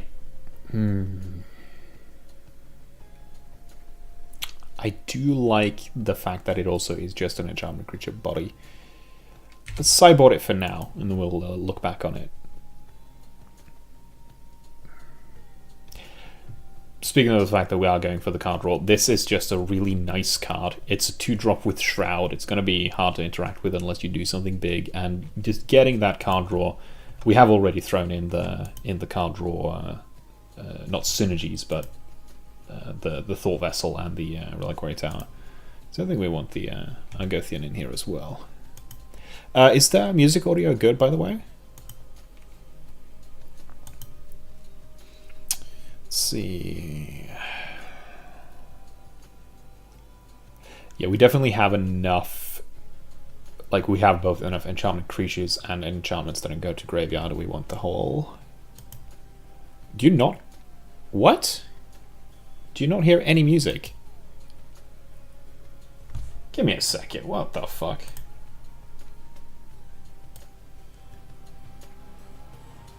What about now?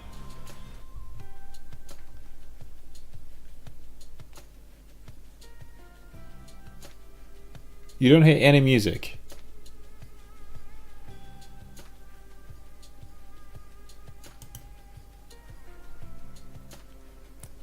Okay, then I definitely need to boost it in Streamlabs, because otherwise it's going to be way too loud for myself. How the fuck did I do that again? Filters? Edit filters. Add filter.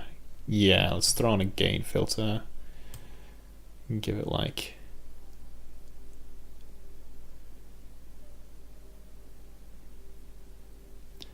Yeah, I'm going to give it a little bit of gain.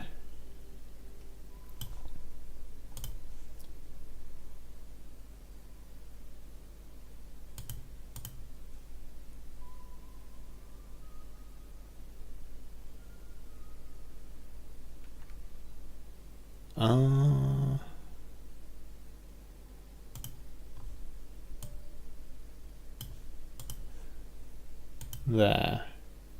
It's in a pretty quiet part right now, so it'll get going in a moment. Anyway, back to the deck. Back to the deck. We are looking to increase our creature counts.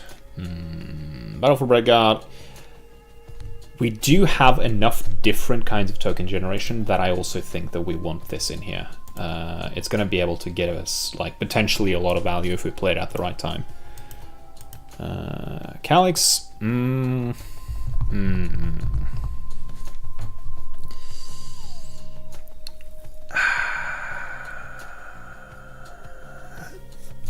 Is there stuff that's worth copying with Calyx?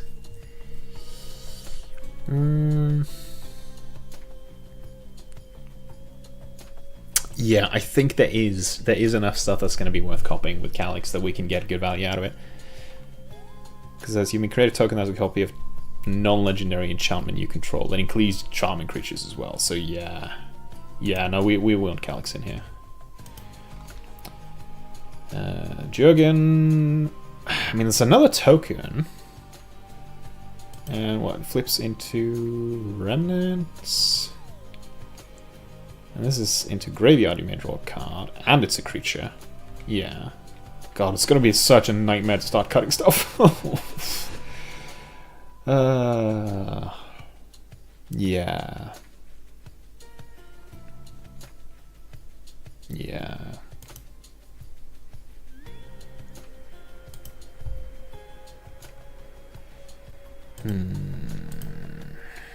Think thunk, think thunk, think thunk.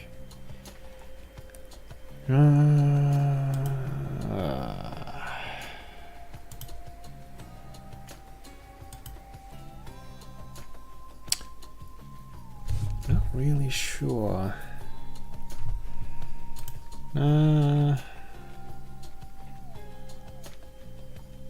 With the increased creature count, Song of Freyalise is going to give value. It's going to give me a lot of extra mana. Yeah. Yeah, you're in. You're in. I don't think you are, though. Also, Evolution Sage. I feel like with Evolution Sage, I'm going to push through things too quickly. Also, I'm not really that landfall focused, so we're cutting you. Actually, let's take a quick look at what our mana curve is like. Let's see. Oh yeah, we are really low to the ground here. I mean, we have some 4 drops and some higher ones, but we're definitely very, very low to the ground in our mana cost here, so we can definitely cut some lands. I mean, we obviously are going to cut some since we threw in a bunch of extra ones, but I think we can go a little bit down on the land count.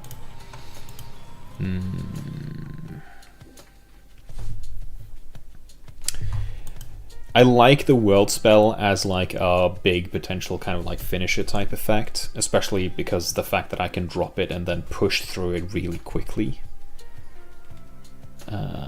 So yeah.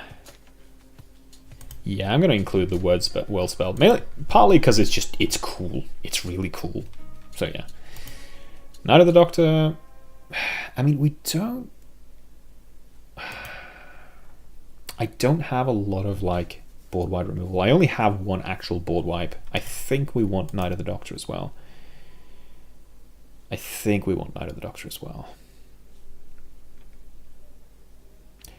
of the Doctor, or I need to, if I'm going to cut it, I need to find some other kind of board wipe. Lord Conda, very situational. I think it's going to be sideboarded. In multiplayer, there's going to be a lot more situations where exile target creature and opponent controls with mana NV4 or greater is going to be like something that needs doing. But in 1v1, I think it's too niche.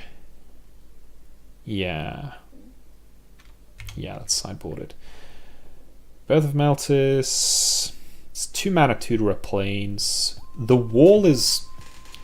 Now, you know, the wall is nice. It's going to lean into the whole thing of like trying to slow down the game a little bit. And it's another token that I can copy. So we go you.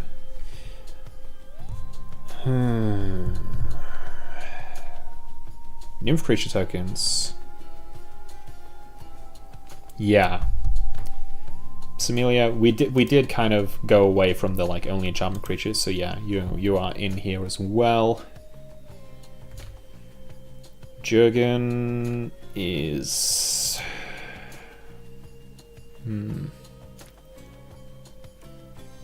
I mean, Jurgen is... Jugan is cool. I like Jugan. It's interesting.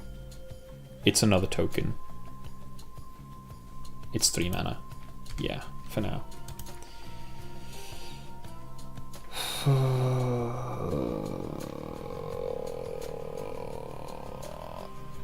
You don't really do enough though, do you?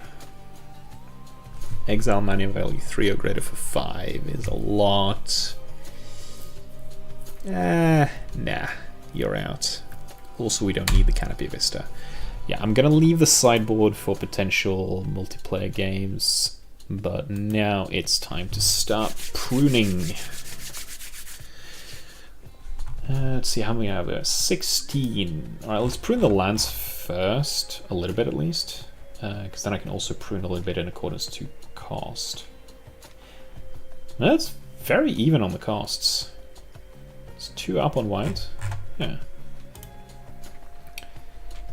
So you cut 1, 2, 3 down to 33. Yeah, I think we can do 33 here. We have so many ways of getting mana and we're so low to the ground, we can do 33.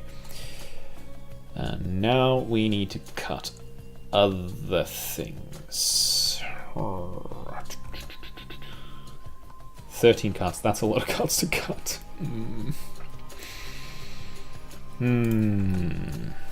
Let's take a look.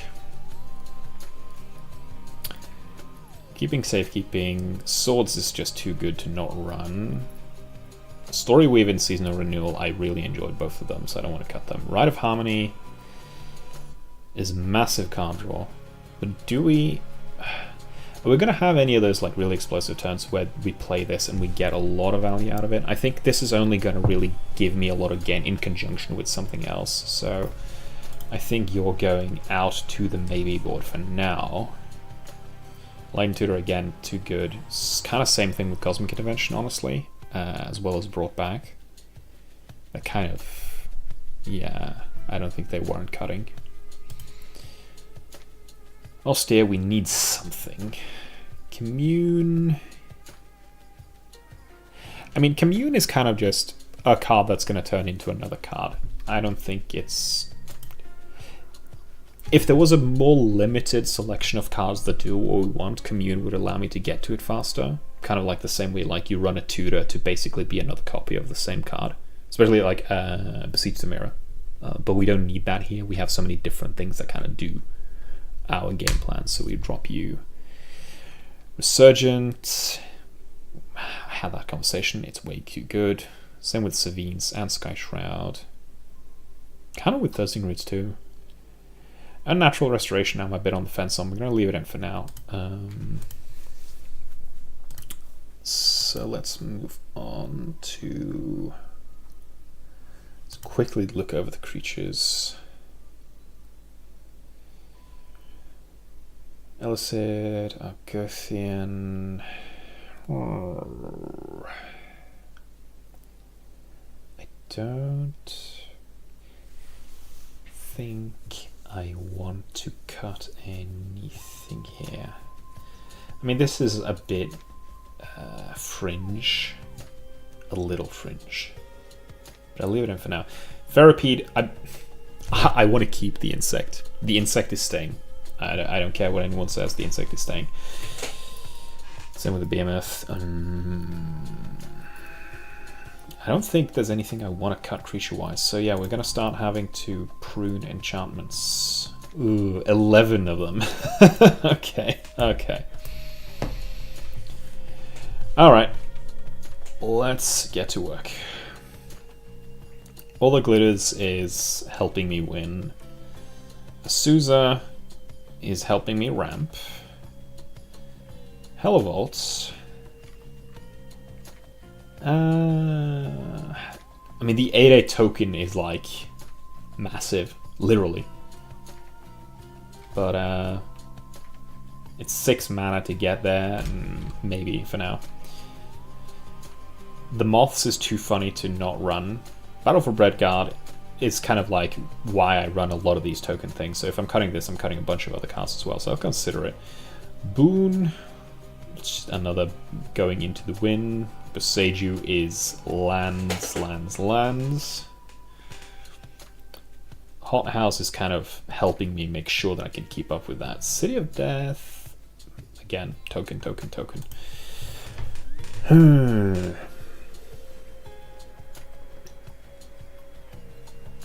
Pseudo removal, flavor. I want to keep that. Ghostly Prison. Ghostly Prison is kind of good stuff because it's lots of synergy aside from just being enchantment.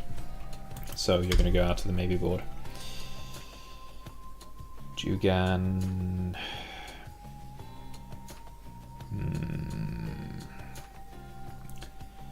I know I just put it in, but I think I'm going to have to maybe it just because to make room. Like, it's a token. It's a mana dork, but like this thing, I don't feel like does enough because I want to spend that mana on other things. Yeah. Song of Frailes. We are going kind of wide. Sphere of Safety is good. Starfield's another win con. Sterling Grove. Strength of the Harvest. I mean, with this, can I justify cutting another land? 32.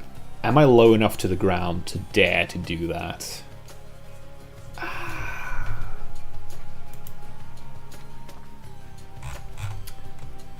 I think I am, honestly. I am really fucking low to the ground.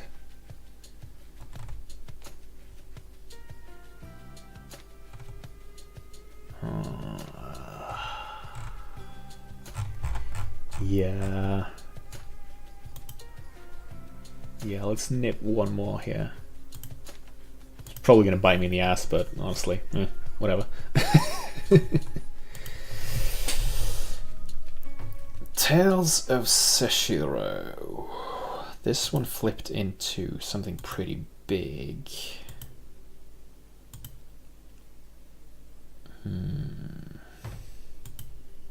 Vigilance Haste.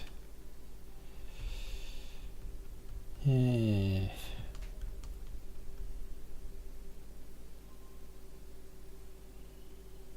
keeping you for now. Maybe round 2. Wealth of Meltis. I know I said yes, but no. Iron Games, more tokens, counters, create a gold token. Draw 2. Yeah, like the effects from this sum together, because I can get through it faster, is just so incredibly potent. Light of the Doctor. I need the board wipe. Huntsman's Redemption. I mean, it's a tutor. It's a tutor. Kind of.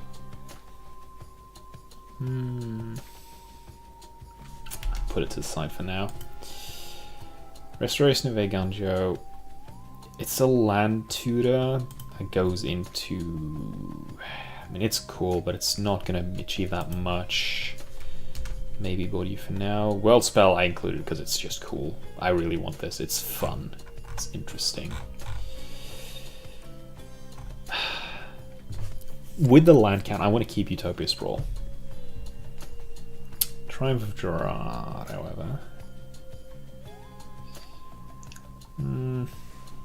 Maybe board you as well.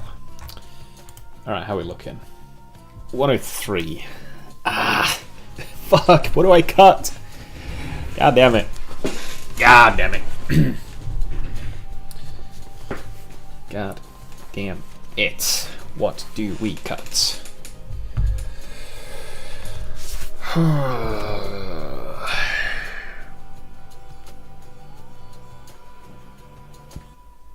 I'm actually going to sideboard Patriarch Seal. It's a bit slow. It's a bit slow. Let's see what else.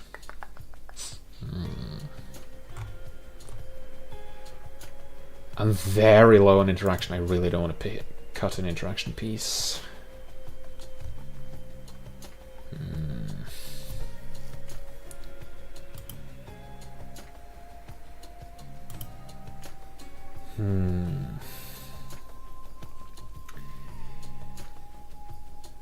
The additional land drop is nice. I don't need the mana fixing though. I really don't. But Eidolon Blossoms is actually too expensive for what it does for now. We've gone away from the like enchantment creature requirement, so we can leave you aside.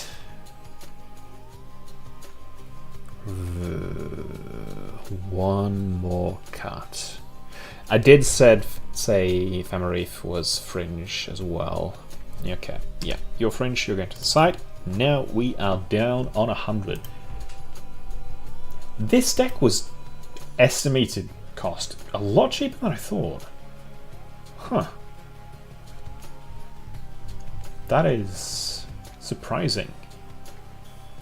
I mean, it's mainly because it's 2-color and I haven't thrown any like true duels, and I avoided things like Replenish and Sarah's Sanctum.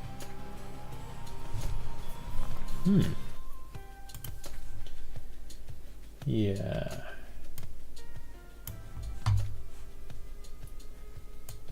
Right. I'm gonna take a quick look on the music here, and then I'm gonna hop over to a little bit of playtesting.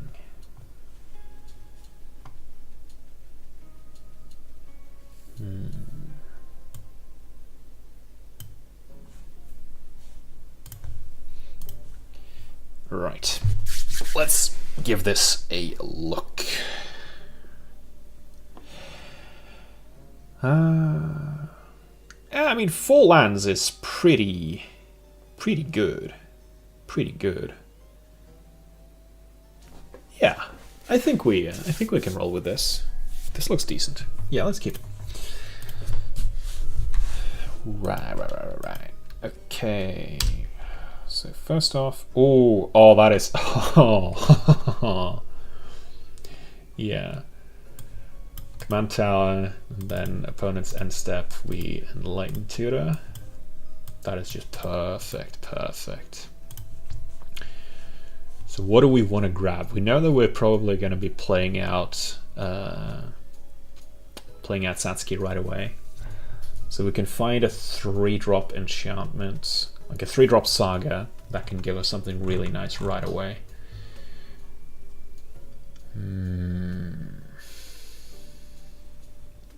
Let's see.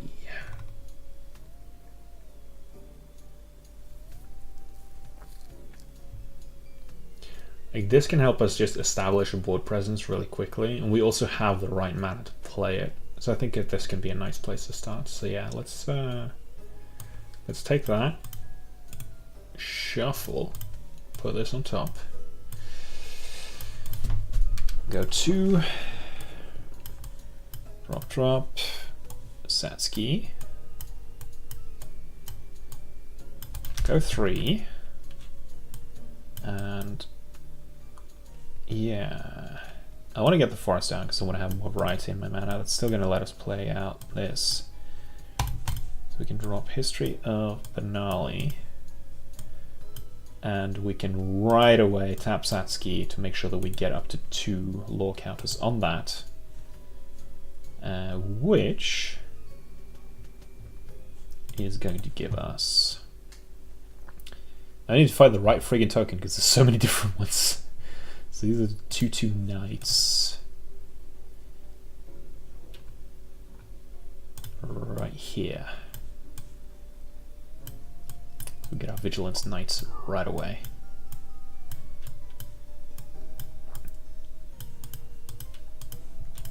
And then turn 4, we can then... These are now 4 3s with Vigilance. So we can swing out with those right away. I like this. I like this. This is looking like it's going to do something nice. Now, unfortunately, we don't have something like massive to really put the smack on here. But we can do this and get a Weaver of Harmony into play. It's going to buff up Satsuki. These Knight tokens are still going to hang around.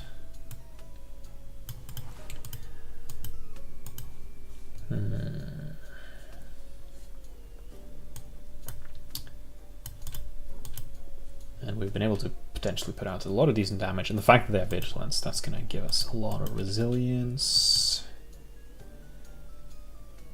And also in this situation, as like, yeah, we could play out all the glitters right now, but I don't think we're going to gain much from it. At most, like, we could have buffed up one of our knights to get another 3 damage in. I don't think that would have been worth it unless it was going to push us over some kind of threshold. And holding up the 2 mana is going to allow us to, like, fake for interaction. Yeah. Then... here come the fun parts. Nope. Let's see.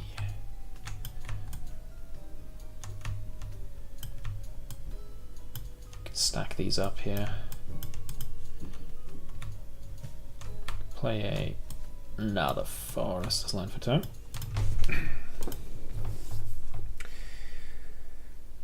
And I think we do this and get Rowan Games.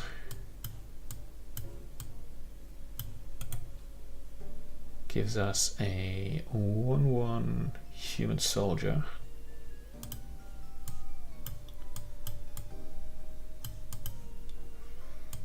And I can also, from that right away,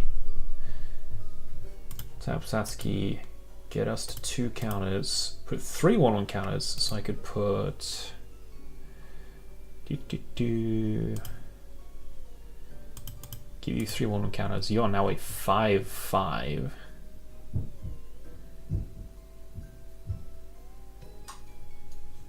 And we do have the mana for it, so let's throw all the glitters here as well. Card actions. I'm going to attach you to this. I'll put you on this. And that's going to make that a 5, 6, 7, 8, 9. It's got this 9 strength vigilance knight swinging out on turn 5. That is pretty big. That is pretty damn big. And we can keep this, and obviously this doesn't even tap. Keep this around, keep this around. Probably don't need to swing this, or it's going to risk swinging into something. Turn 6. We get the next trigger on this thing, and that's going to give us a creature with power 4 or greater. We have that, so that's going to give us another 2 cards. Yeah, we are filling up. Oh, I like this. I really like this. And we don't need to tap Satsuki for this currently. We can just let that be. We can just let that be. I do think what I want to do here is I can... Oh, I see something nice. I see something funny here. So Cracker Windswept. Search library, we find our Lush Portico. Yeah. We shuffle, and then we peek at top 1. Ah, that's not what I was looking at for. If that had been a creature, I could have done something really cool, because I could have gone for Season of Renewal and then grabbed a creature that I binned. Still, I don't think I need Nature's Law here, so I'm actually going to bin it, because I have a pretty solid land count currently. And I can tap to get a Thought Vessel into play. And I mean, we still have this giant freaking knight that's just going to keep smacking. Right, oh, that's actually true. Target activated or triggered ability from an enchantment, so I could also have tapped that to Weaver of Harmony in order to double the if you control a creature with power 4 or greater, draw 2 cards, which would have meant 2 more cards. Oh, Throne. Yeah, I am liking this. I am liking this. Yeah.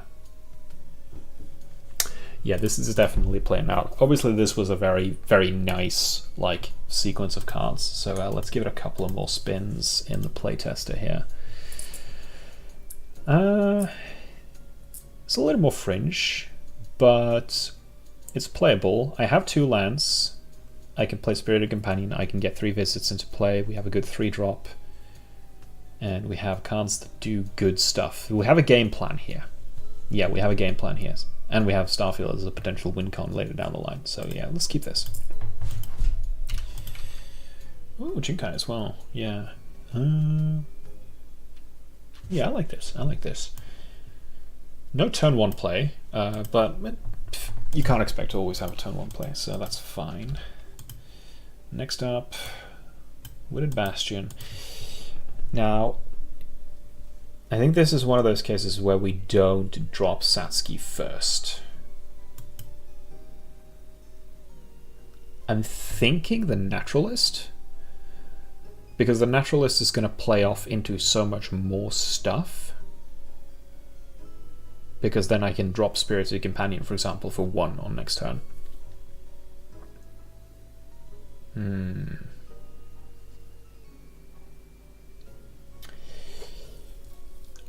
So that, or it's 3 visits into a Surveil.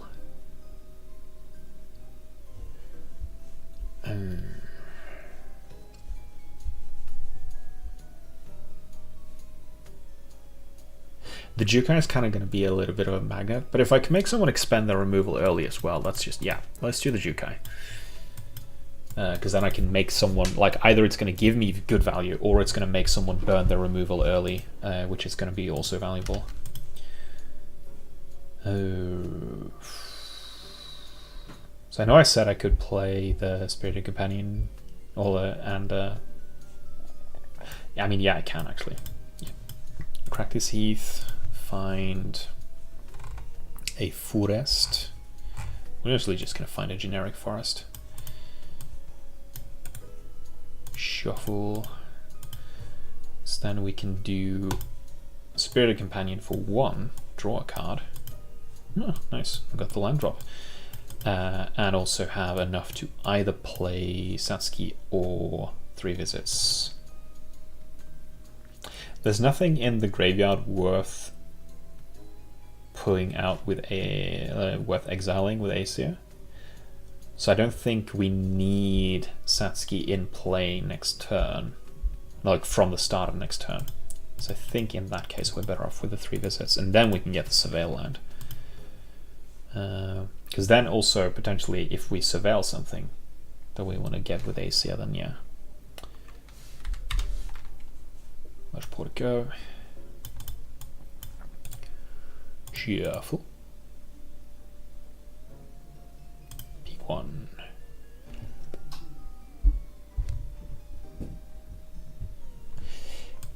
Hold on a moment.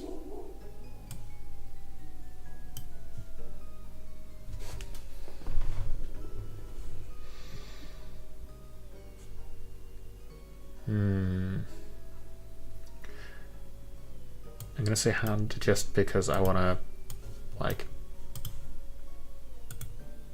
what does this actually do in detail?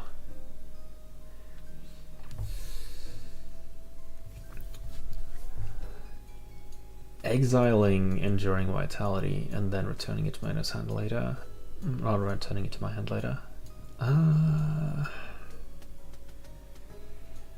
Nah, I'm leaving that on top. I'm leaving that on top.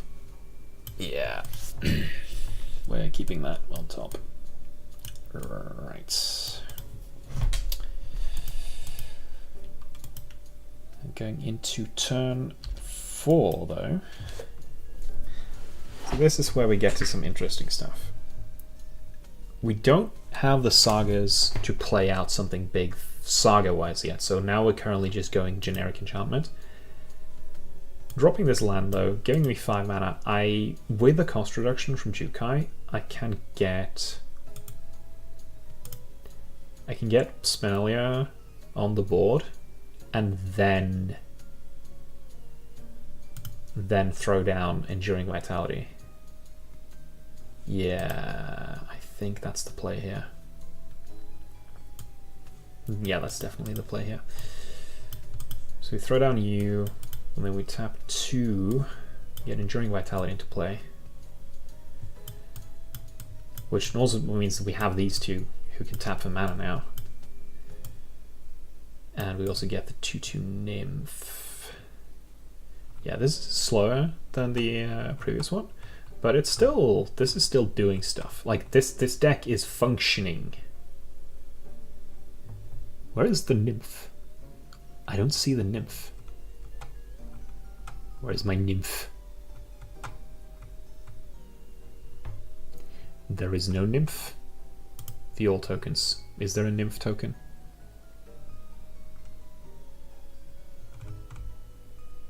I don't see one. How rude. Alright, I'm just gonna make it a 2/2 knight. Where are you? Knight. As for the trigger on this, whenever you cast... No, at the beginning of each combat, if you control 5 or more enchantments, this is an enchantment because the nymph. 1, 2, 3, 4. Fuck.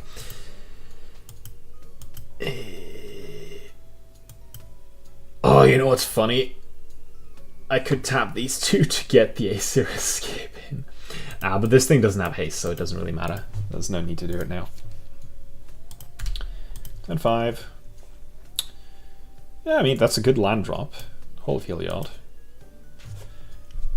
I don't have enchantments in the graveyard making Starfield of Nyx worthwhile. But this is gonna...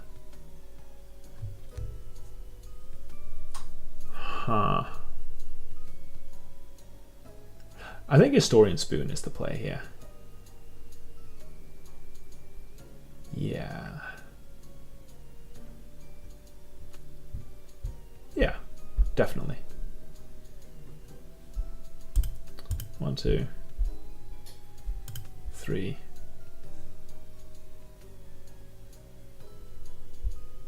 4.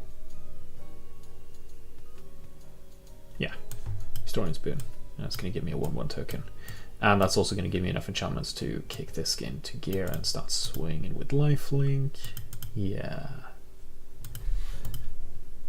Yeah, I'm liking where their stick is going. I think I'm going to have to play test it against actual players to kind of get the full vibe for it.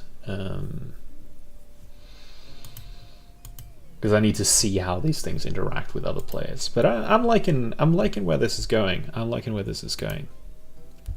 Yeah. Yeah, I think this is something. We have cooked. Obviously, we have not cooked as much as the previous deck. The previous deck was the best cooking there was. But I like this. I'm going to look forward to bringing this out start of February. I'm going to have a little bit of a showdown with Pay. Maybe we'll do it on stream. We'll see.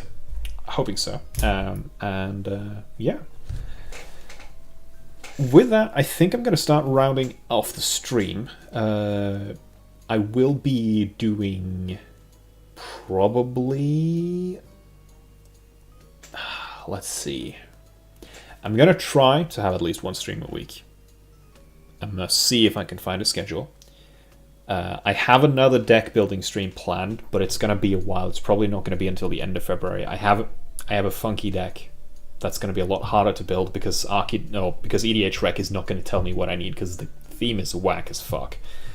Other than that, I am trying to look into putting together and getting started a Rogue Trader, 140k Rogue Trader digital game that I'm going to be streaming. So if that happens... No, you know, I'm going to say when that happens and try to keep myself responsible. Love the ADHD. When that happens, I'm going to at least have the announcement out a day before. But aside from that, I think that is it for today.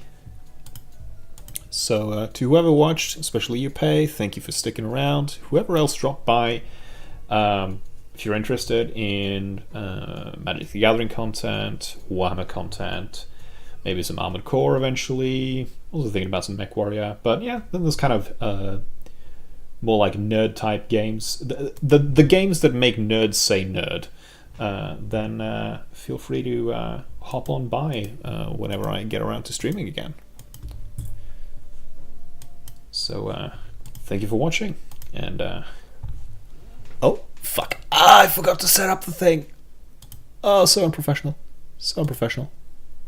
There we go. Thank you for watching. Bye bye.